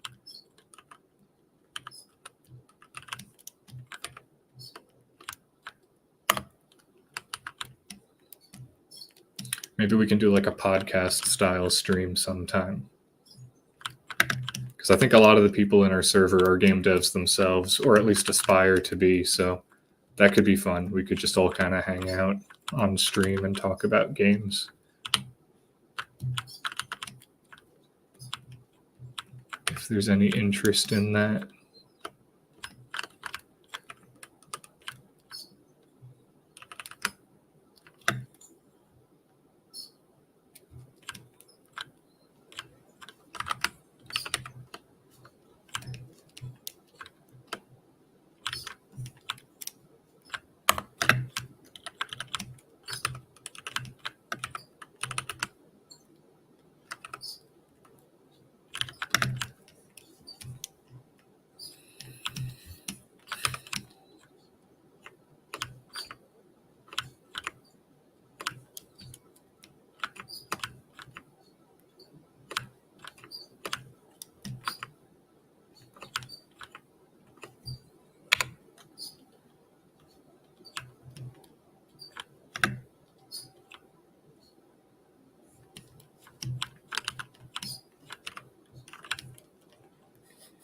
Good question, as in you don't know yet. That sounds familiar too. Whatever it is, it's going to be awesome. Just don't ask me what it is.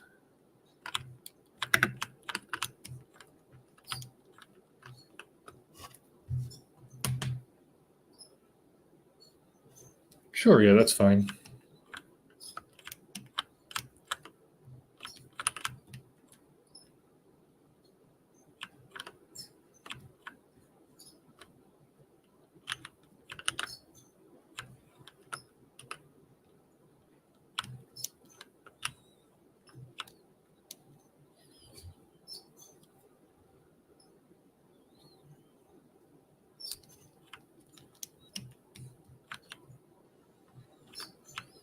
Yeah, just whatever you feel comfortable sharing or if you want to share.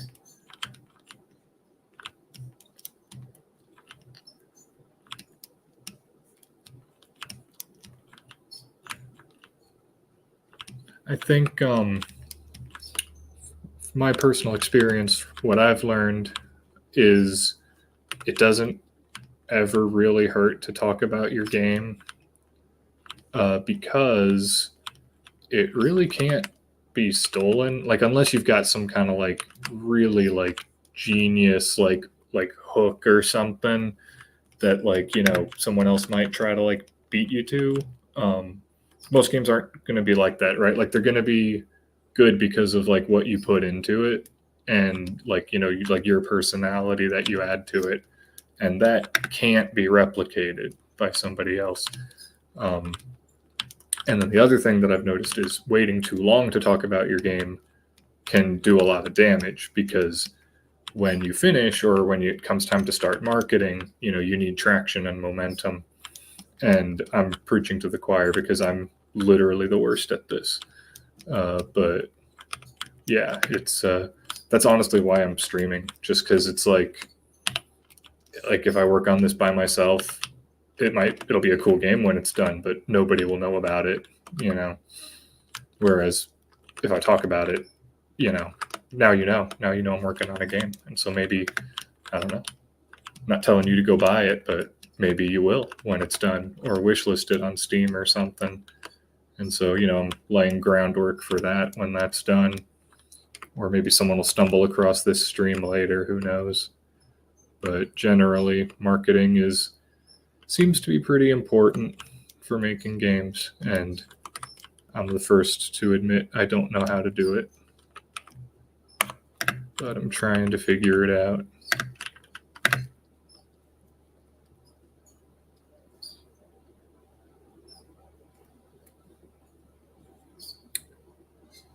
Interesting. Survival horror, Resident Evil style, where you play as an action figure. I like that. Did you see that game? It's like an arena shooter where you play as an action figure. I forget what it's called. I saw it somewhere, but it looks pretty cool. It's more like Unreal Tournament or something. And with soft sim elements. That sounds very cool. I'm curious how, I feel like a lot of the people that have kind of ended up in our server or that are following McSpacebiff are like sim fanatics, which is interesting because I don't really think of McSpacebiff as an sim type game.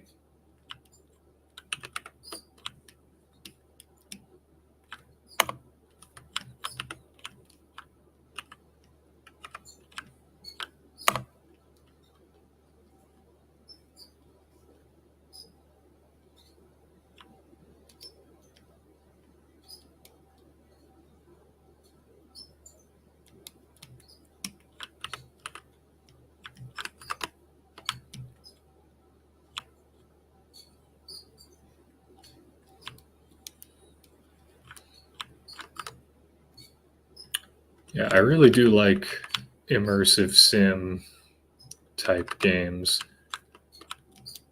I need to play more of them. I'm not very good at playing games. The number one game I've been playing lately is probably Stalker. That's kind of like my cozy zone that I just always go back to.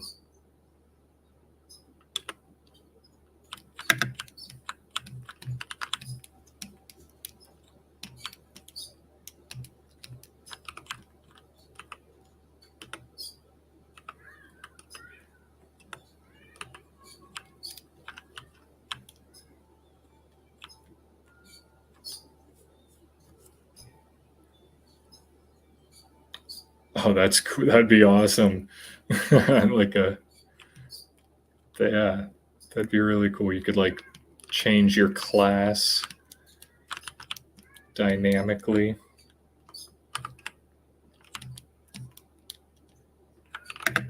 Like combining like dismemberment mechanics into like class building. That hasn't been done.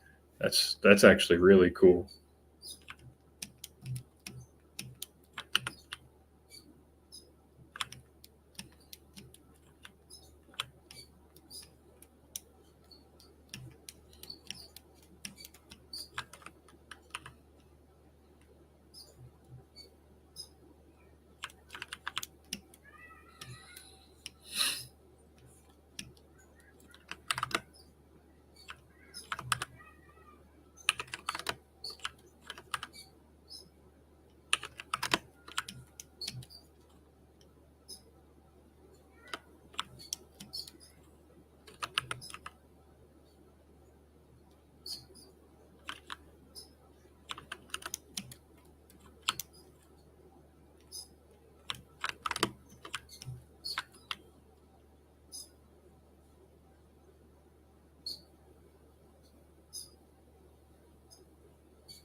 Nice, thanks. Yeah, I'm glad. I'm glad McSpacebiff has a good visual style that people seem to be digging.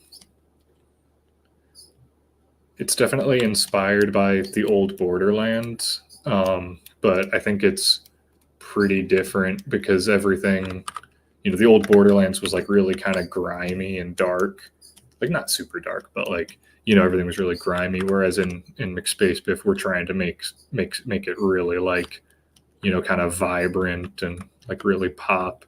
And then of course just like the actual things in the game, we are trying to give everything really strong art direction so that everything kind of feels like this sort of retro future.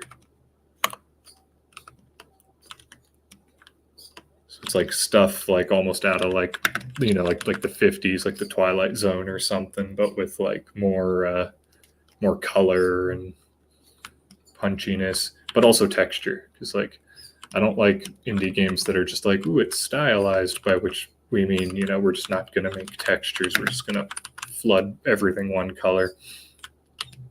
I mean, it looks cool sometimes too, but that's not my vibe. I want some texture to everything.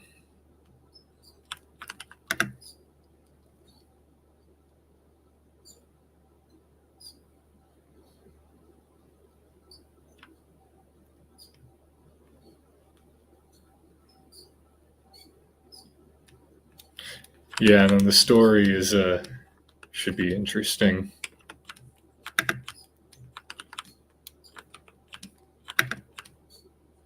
Hopefully people will like it.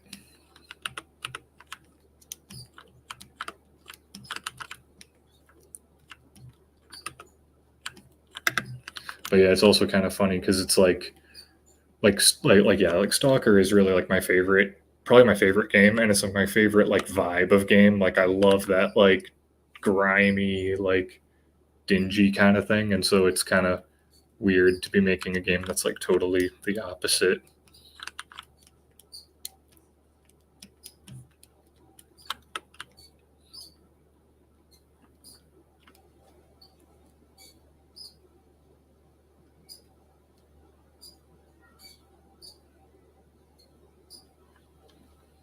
I've actually haven't played any of the. I stopped playing Borderlands like probably 20 minutes into Borderlands 2 because I was just like, but yeah, I really liked 1, although I never finished that either. And yeah, yeah, that's interesting. Yeah, I don't think the first iteration of McSpacebiff that we started on literally 10 years ago, probably you could call a half like. It was pretty basic in terms of like just sort of like a linear story progression. Um, but yeah, for this, we're going for more of a like tight open world. Uh, Harrison, the other dev, says all like Metroidvania, or almost like Metroid, or almost like Pikmin. Um, but I never played any of those because I never had a GameCube or any consoles, so I'm just kind of leaning on his expertise for that reference. But yeah, what if we just took a bunch of totally different games? Let's just combine Pikmin and Stalker and Halo, and that'll be cool, right? I hope so.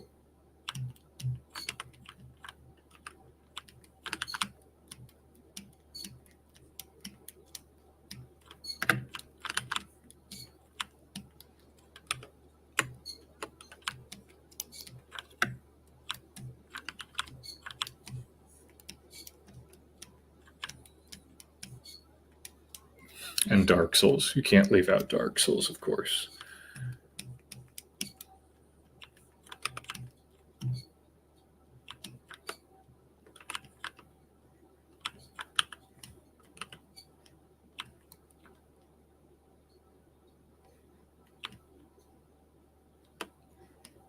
That's probably my other favorite game.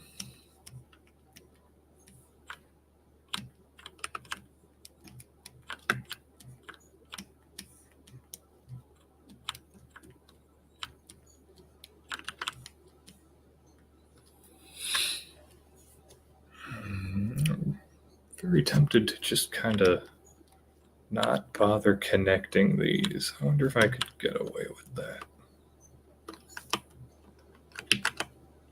That would save a lot of time.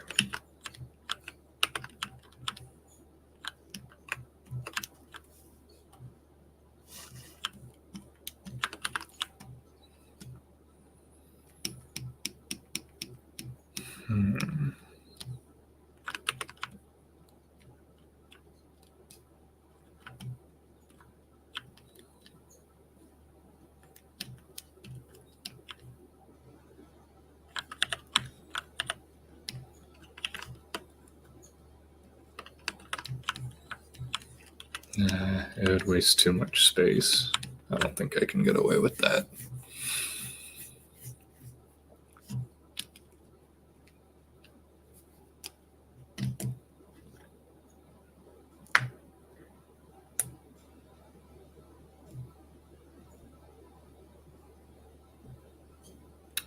Oh yeah, I'd agree with that. Although I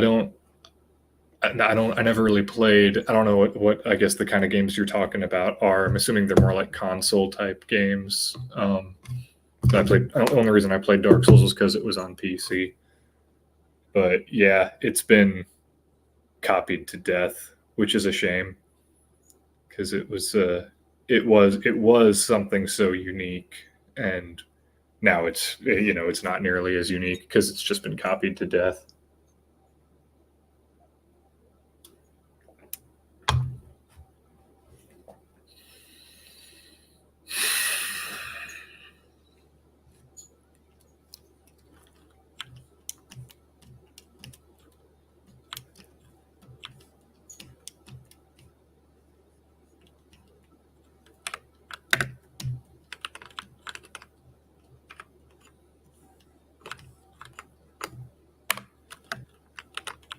I'd say Dark Souls 1 and Bloodborne are like the ones are like the most plays. Like play those and then just ignore the rest.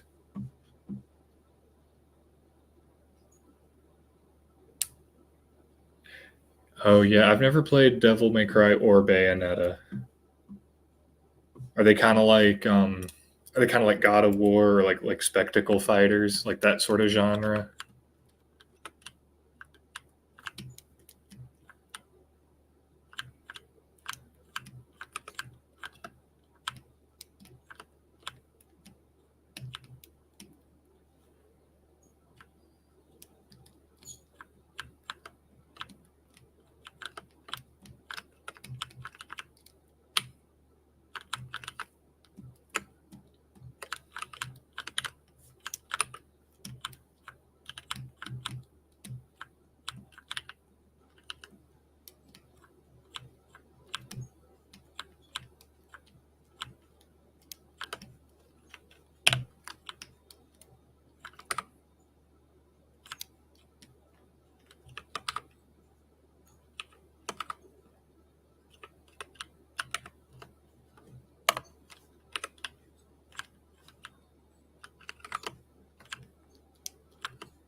Some of this geo is going to be not fun to unwrap, that's for sure.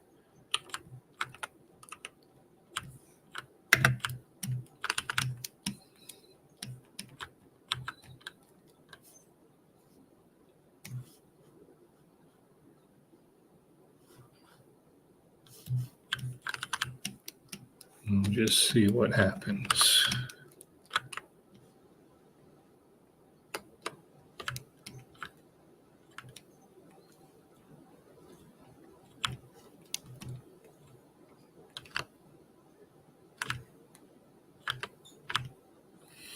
Yeah, I'm ashamed to say I don't know any of these games.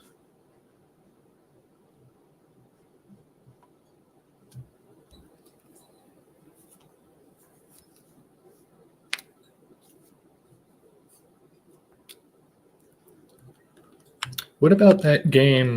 What was it called? Stellar Blade? Is that kind of the game kind of genre you're talking about? That seems to do pretty well.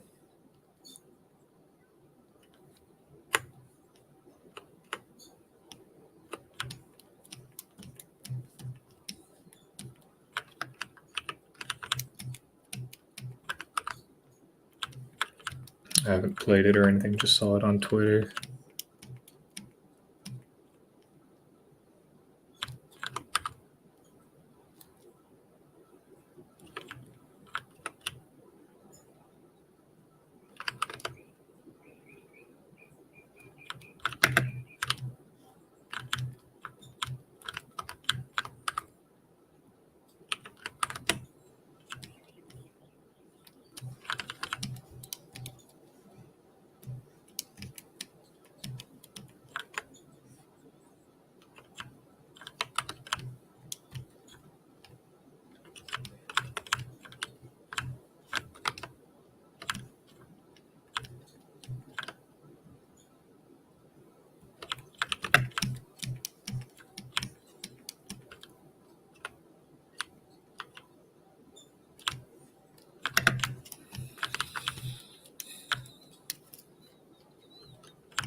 Uh,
Interesting. So they're all about like combos and chaining attacks,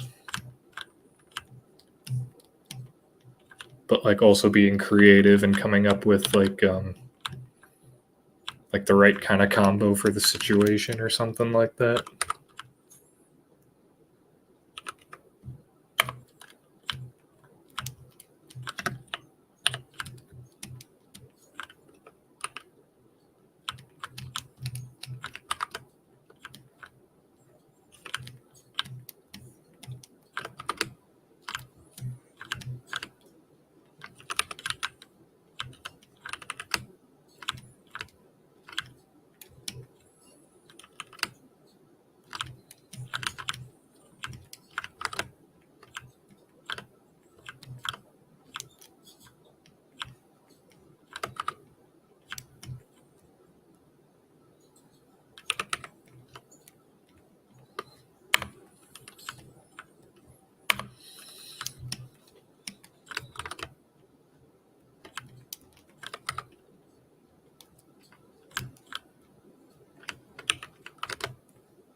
Interesting. Yeah. Yeah, that kind of makes sense. Yeah, exactly.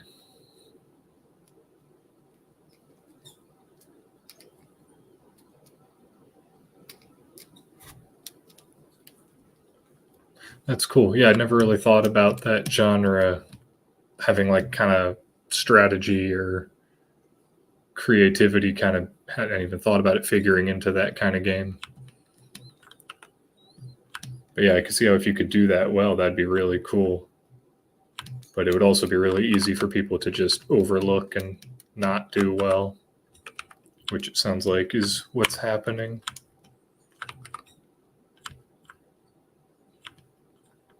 So why aren't you making a stylish action game? That'd work well with your skill set as an animator, wouldn't it?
Oh, okay, so you want to just kind of dive in with something you're a little less like something you're a little less passionate about to learn the ropes, and then when you get there, when you feel a little more confident in your game dev abilities, then try to make your dream game.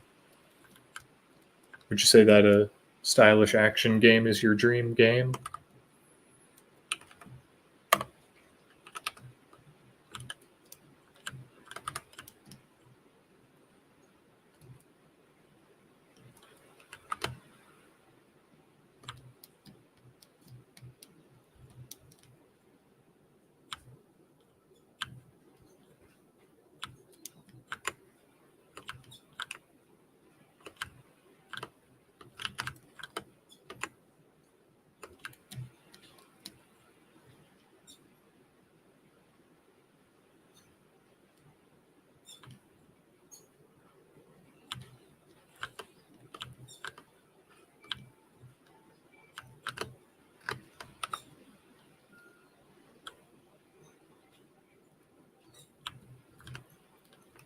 Cool. Yeah, that sounds like a good plan.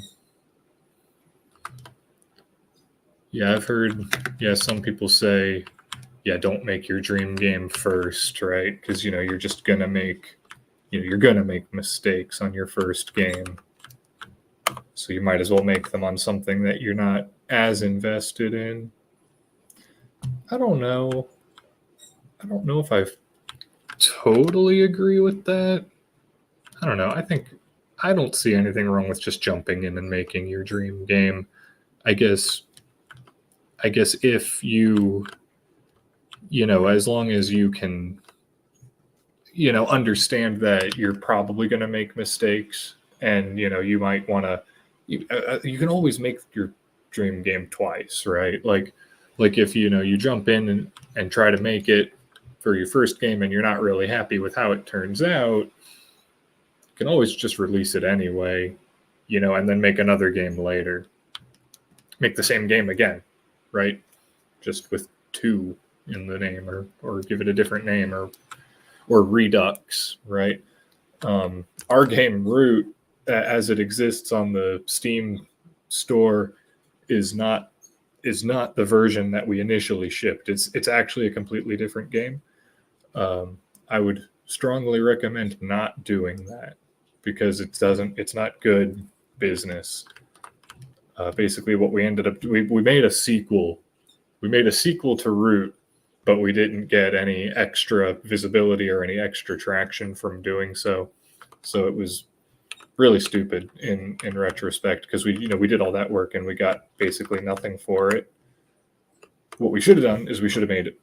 It should have just been a different game. Like, we should have released it as Root 2 or Root Redux or something like that, as a totally new app ID and everything, right? And it's different enough that would have been totally justifiable. Like it's because it is a different game. But as it was, I'm not like mad though, because Root was our dream game, and so we made it. Version 1 was pretty rough because we were learning. We didn't know what we were doing. We launched it on Desura first, which doesn't exist anymore, because at that time Steam didn't take indie games, or at least not. Yeah, that was before they had Steam Greenlight. And then after we got through Steam Greenlight, then we got it on Steam. But then, basically we still weren't happy with it, because it wasn't as good as it could be. And so, so we fixed it. We totally reworked the whole game, and called it, Root 1.4, right? But it's really a different game. So, but I'm glad, because I'm happy with how Root turned out. I mean, if I made it again, it would be, much better. Like way better. If I made it again, it would be so much better. And I do, and there is, Root was originally, as it is on the store, it's only the first third of the storyline. So because we had 2 other sequels planned and like written and everything. So someday I want to revisit Root and make a whole we'll have to move it all to Unreal, of course. But yeah, so just totally revamp it, but tell the same story again. But this time it's going to be a separate app ID. We're not going to just update the Steam store version.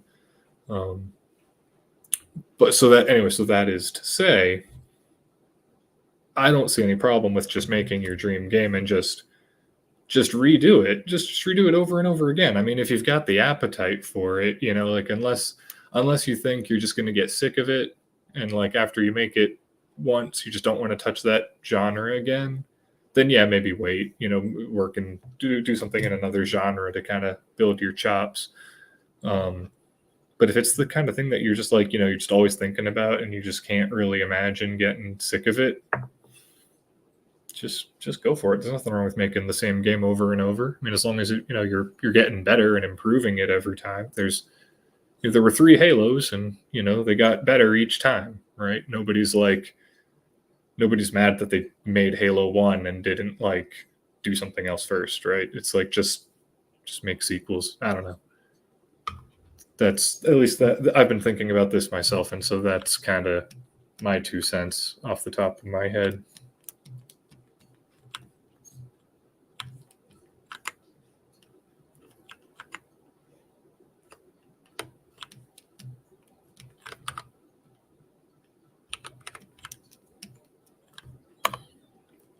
I'm glad you had fun with Root.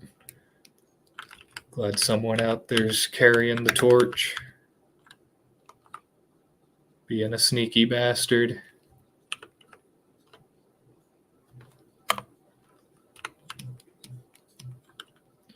Root, I guess Root really wasn't our dream game. I guess I say that, but it really wasn't. We'd been working on McSpacebiff for years, actually, before we started on Root. And we decided, basically, we were just burnt out on McSpacebiff, because it just wasn't coming together the way we wanted it to be. And we'd been playing like Deus Ex at the time. And we were basically like, this game could be a lot cooler. And so we decided, like, oh, what if we did, it should be like this and that and that. And so that's kind of how we came up with Root. It's kind of like our sort of like answer to Deus Ex and making it cool, trying to make it cool and play better. Something that we really hated about it was like, and I kind of hate this in any like stealth game, is I hate the idea of just like a silenced pistol. Because it's like, it's just a pistol but better, right? Like, you get to take somebody out but not be detected. That's OP to me. So in Root there were no silenced weapons. You had to either do melee or make noise. But I digress. I was saying it really wasn't our dream game. It was just kind of like, we did a pivot because we were like, we need to bite off something a little smaller, something, because we're biting off more than we can chew with McSpacebiff. And we still are. We still are. We haven't learned. But that's what makes it fun.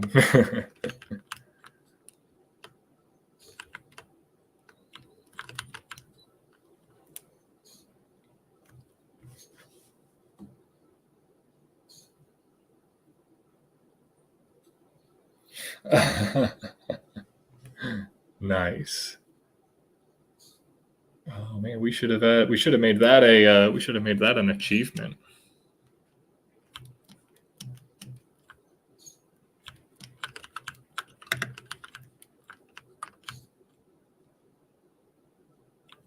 I'm hoping we can get the same guy to add some music for McSpacebiff, but he's pretty busy.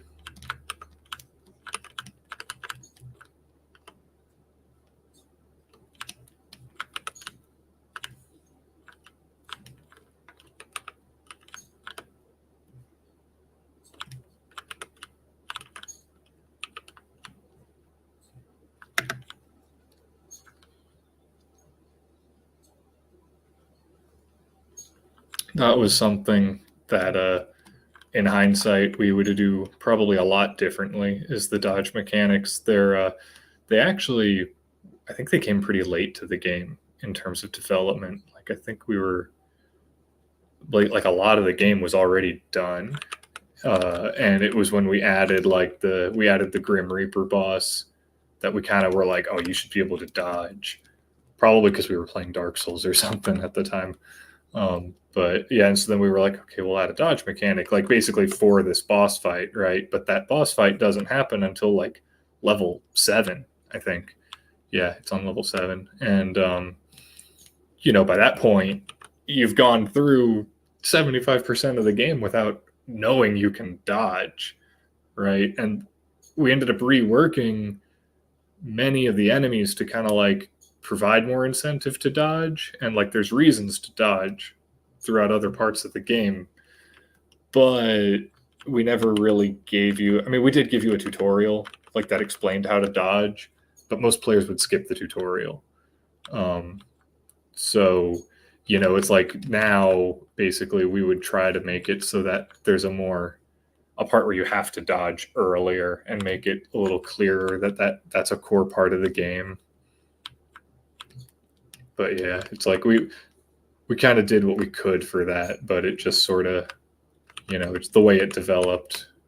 Nobody really knew they could dodge, and that became a pretty big problem because then when you try to do that fight, if you don't know how to dodge, you're going to get destroyed because the whole fight's about dodging. And so it's like this mechanic that you may not be aware of, or it's this mechanic that you haven't been forced to use since the tutorial, which was 7 levels ago. So you're not going to remember it. I think we added like a little prompt on the screen to remind people, but they never would read it. So it was just like, it's tough, It's tough getting that kind of stuff to work.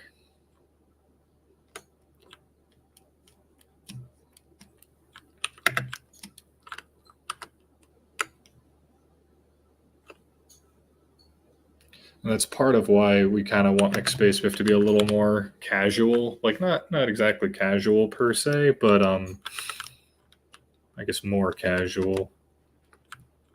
And we want to still have those kind of like dodge mechanics, like we do have a dodge in McSpacebiff, and it will be important. But yeah, I don't know. There's still a lot of questions about McSpacebiff, really, in terms of gameplay. I'm still focusing on kind of like just like hammering down the systems and making sure we've got everything like clean and modular and extensible so we can try different things out. Which that would probably be a good topic for like a little stream or something if either of y'all are, for anyone that's into like game coding, because there's a lot to talk about with that, just on the technical front, let alone on the design front.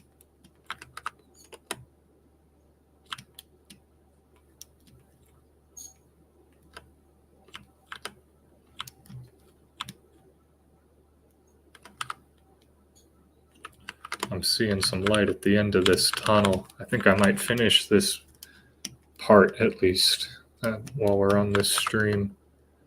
That'll be great.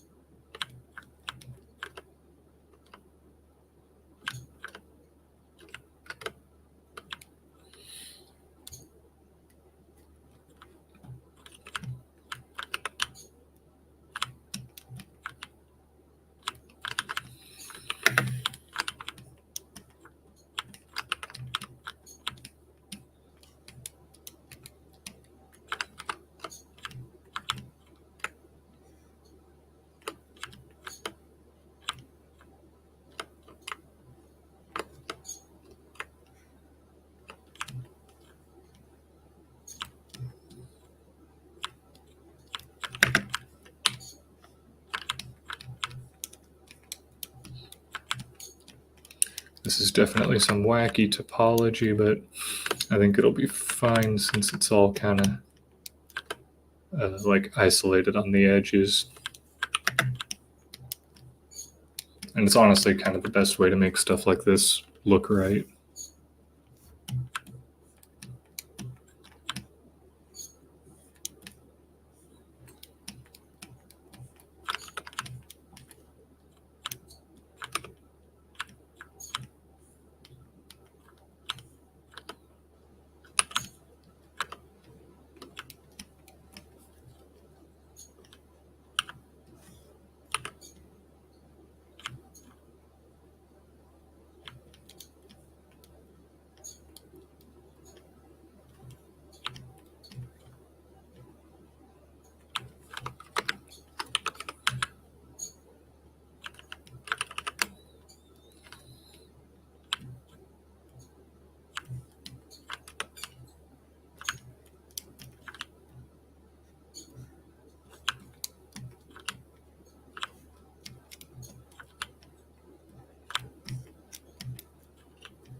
Oh, thanks.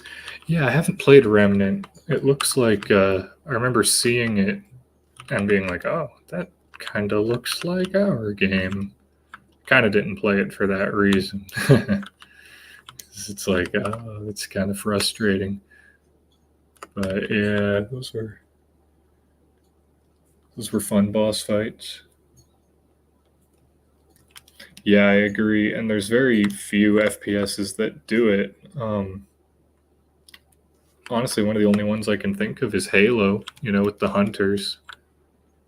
Stalker, of course, has that kind of stuff. But, nobody knows about Stalker. Very few mainstream FPS games doing melee boss fights.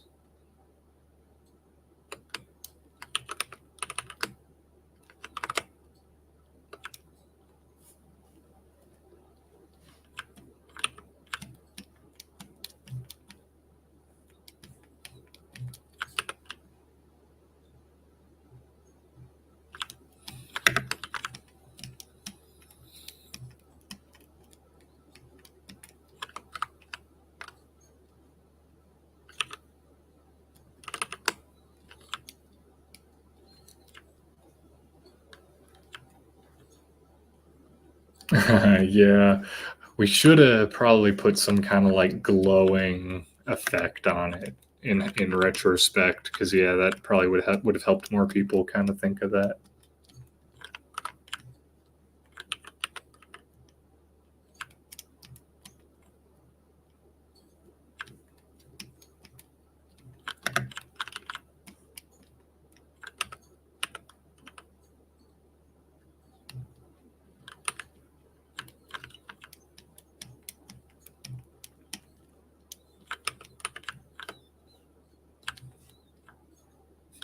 Well, actually, now that I think about it, we might have actually discussed that and actually just been like, no, that would make it too obvious. Because we were definitely all about that, and Root was making everything like just difficult.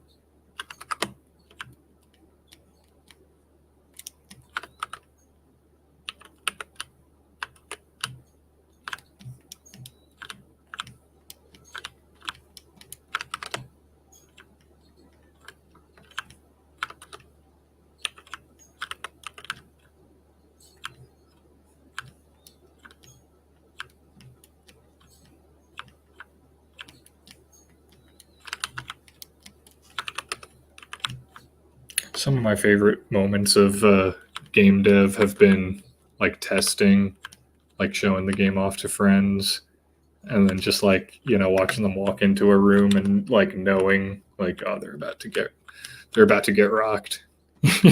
they don't know they don't know what's coming, but I know. And then they get rocked, and it's like, yeah.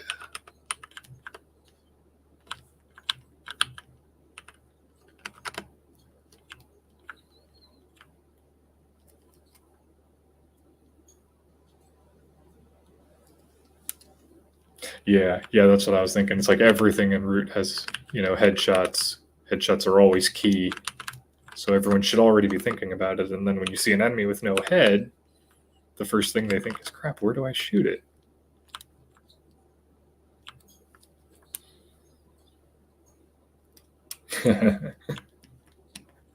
Yeah, you were definitely one of those people to get screwed over by our mean level design.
I don't remember that speed run challenge, actually. Do you remember how long it took you to beat it? And yeah, and I didn't know about that. Honestly, I'm really kind of like internet illiterate. I didn't even know who Some Ordinary Gamer was. I think Harrison did. And he was surprised. But yeah, I'm like, I don't know, man.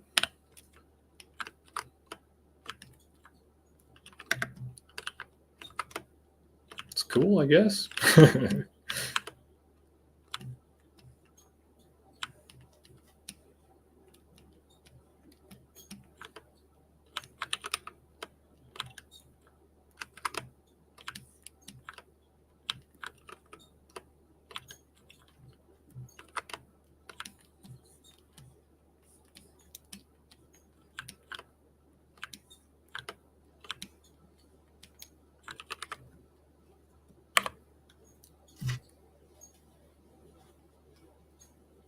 That's right. That's all that matters.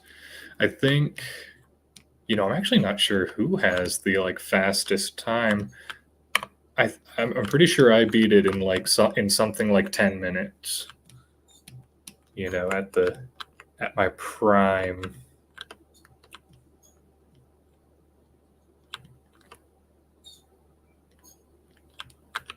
I also remember trying to play it at a convention, and it was like a different keyboard and mouse, and so I got like destroyed. And I was like, oh no. Everyone's like, you sure you made this game? You kind of suck at it.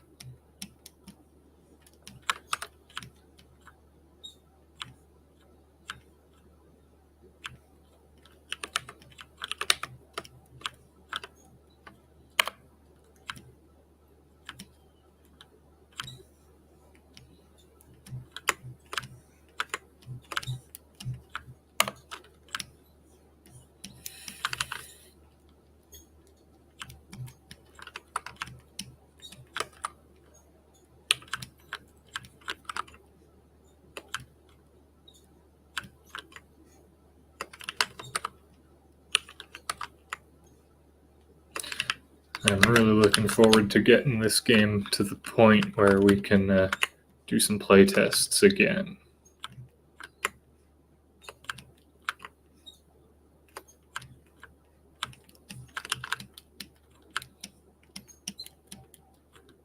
I'm thinking there's a co-working space that I work out of, and they've got a big assembly room. And wouldn't it be cool to like rent it out and just have like a giant like McSpacebiff LAN party? I think that would be so much fun.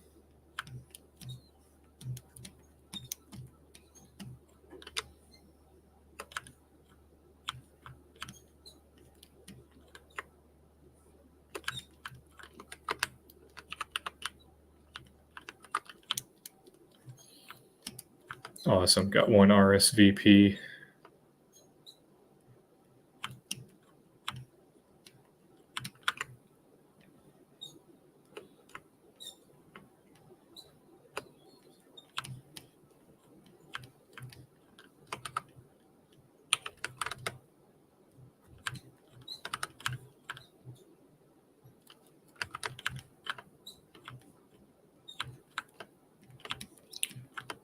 Oh, I'm almost there. Aha!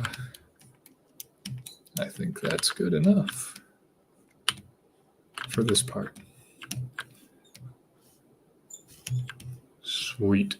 So yeah, I don't know if you guys do 3D modeling, but this is like kind of the funny part about it. It looks like kind of terrible now, right? But trust me, it's going to look really good when I bake the textures. At least I really hope it does. Or I'll be back to square one. But it'll probably look good. The key is to kind of, keep everything following that shape. And should be good. Let's see, we're only 2,300 some verts. Not too bad, not too bad.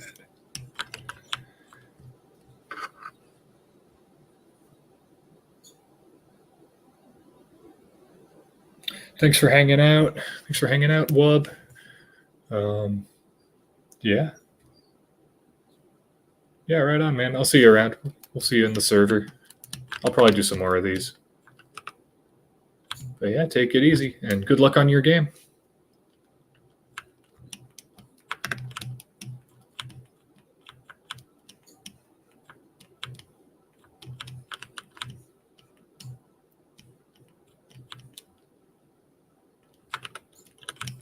How does this happen? Come on.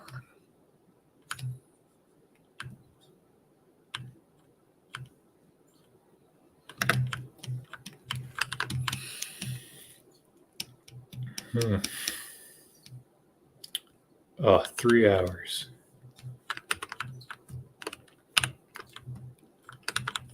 Oh, it's so close. It's so close. Man,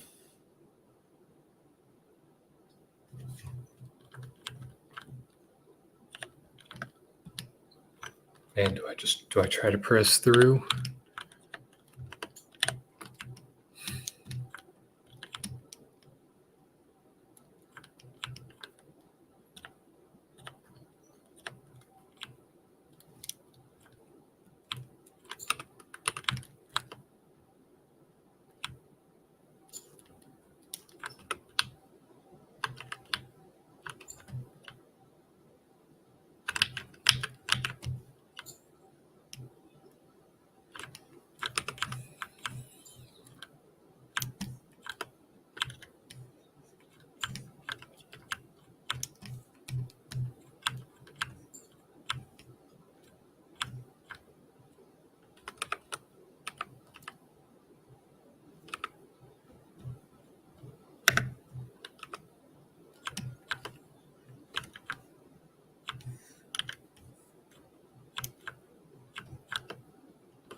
Thanks. Glad you guys have been having fun. I enjoyed learning about serious, stylish action games. It's very cool. I do think we should do some kind of like podcast stream where like I have you guys actually like on voice. Because honestly, I think you both have more insightful things to say about game dev than I do. So we should bring that to the good people of YouTube.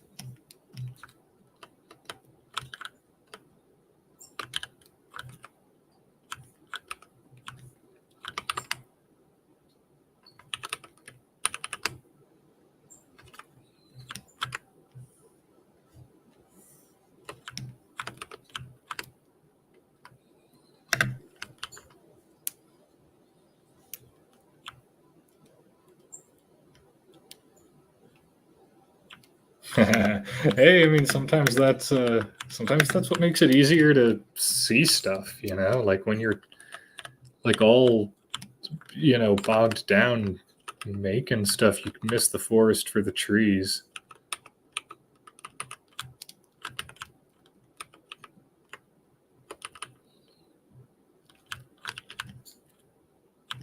I can spend all this time figuring out how to do something, and then, someone from outside looks at it and goes, yeah, but that's dumb. Could have saved me some time. I could have just not made something dumb, right?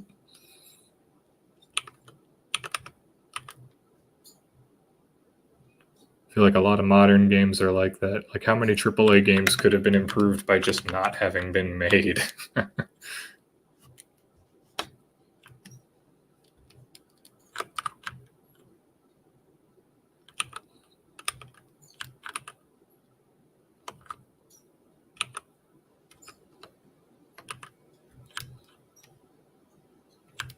Or movies or TV shows for that matter, too, you know?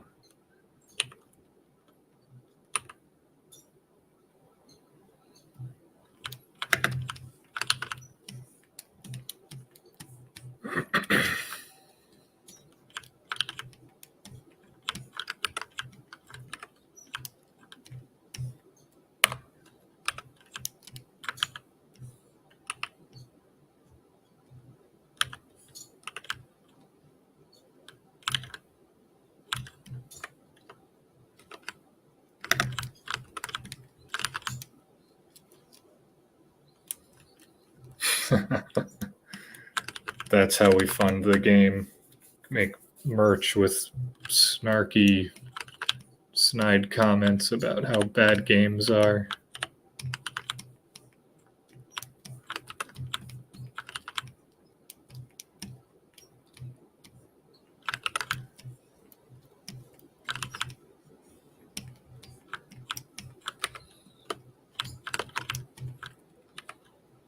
It could work.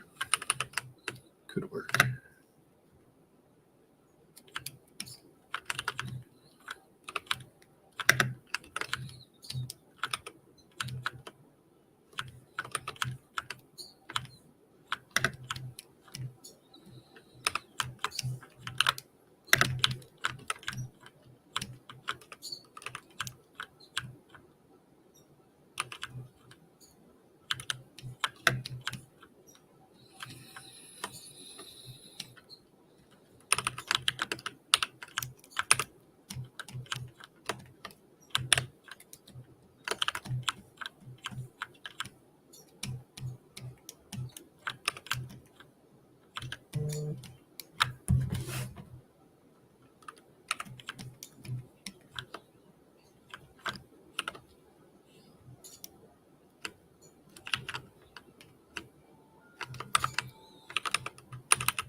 All right.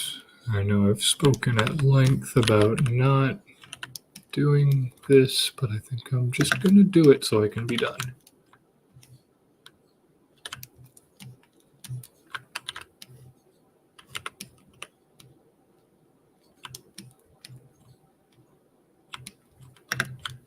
And these are small, so it's not like I'm wasting tons of res. And I can always do this. I can always delete their inside faces. Okay. I think I'm done. Am I done? I think I'm done. Oh, wait. No, I'm not.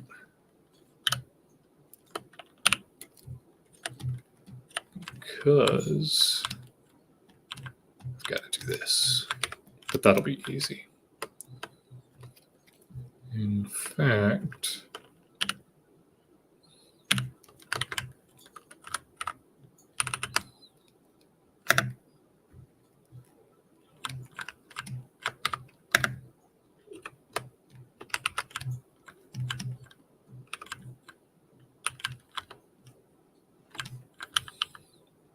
sweet. That's all I have to do. Now I'm done. Okay. Wow. I think we made it. Woohoo! Yeah. Let's see. So right now I'm basically reducing the amount of definition on the actual mesh so that I can then apply it as a texture. Yes, that is exactly right.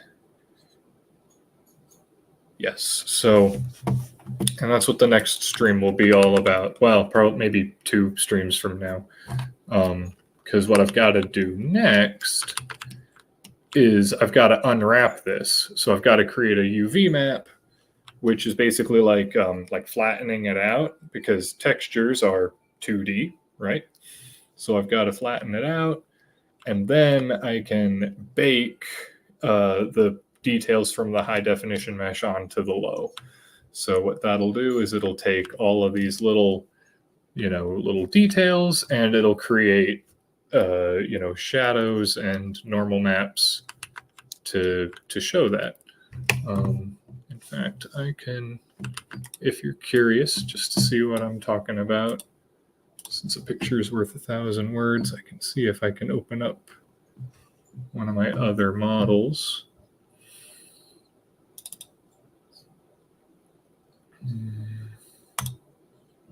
Uh-oh, got broken references in this one. Maybe not this one.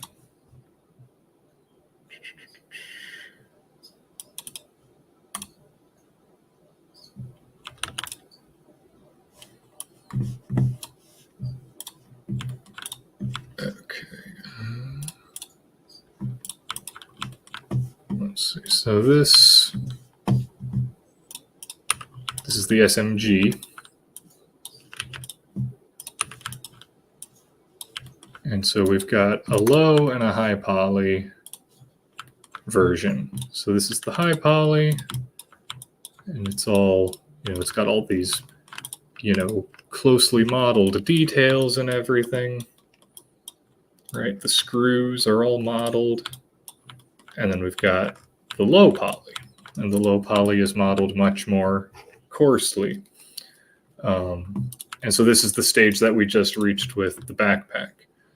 The next step is to do this. So this is a UV map. And so basically, if I go through and highlight any of the faces, it's all represented on the UV.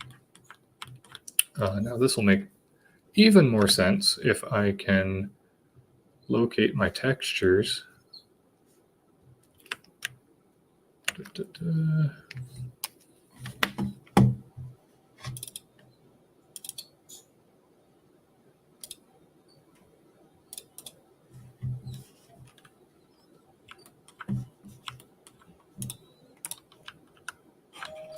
There we go.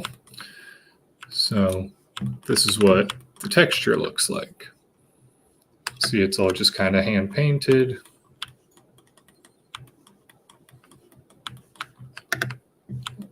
And this is made based off of an ambient occlusion map. So you bake AO for ambient occlusion. So this is a map that I'm able to bake, right? And then I also have, and I use this as the basis for my texture. And then I also have normals. And normal maps look really funky. This is this kind of makes it so that it has more like depth in the lighting. It kind of tricks the game engine into adding more. So like when the light rolls over this, you see this like cutout actually shows and looks 3D. But if I had to pick only one texture at all to bake, it would be AO, so I could then paint the diffuse. But yeah, so you can kind of see the AO through here. And then, of course, since McSpacebiff is a stylized game, I actually kind of go through and sort of paint my own AO and stuff like that. But yeah, so that's the key, is this this UV map, which is what we will make in the next stream. So yeah, hopefully that all makes sense and is moderately interesting. It definitely is interesting to me. I find my students are pretty split 50-50. Some think it's pretty interesting and some are like, eh. But yeah.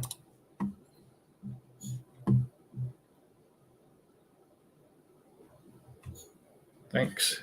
Any more questions before I head out?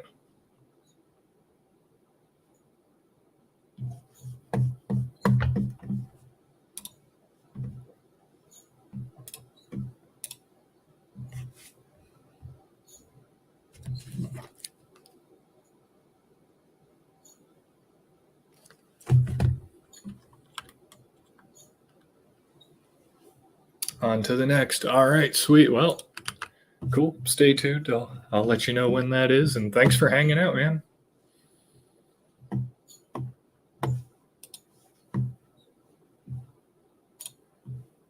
right. See ya.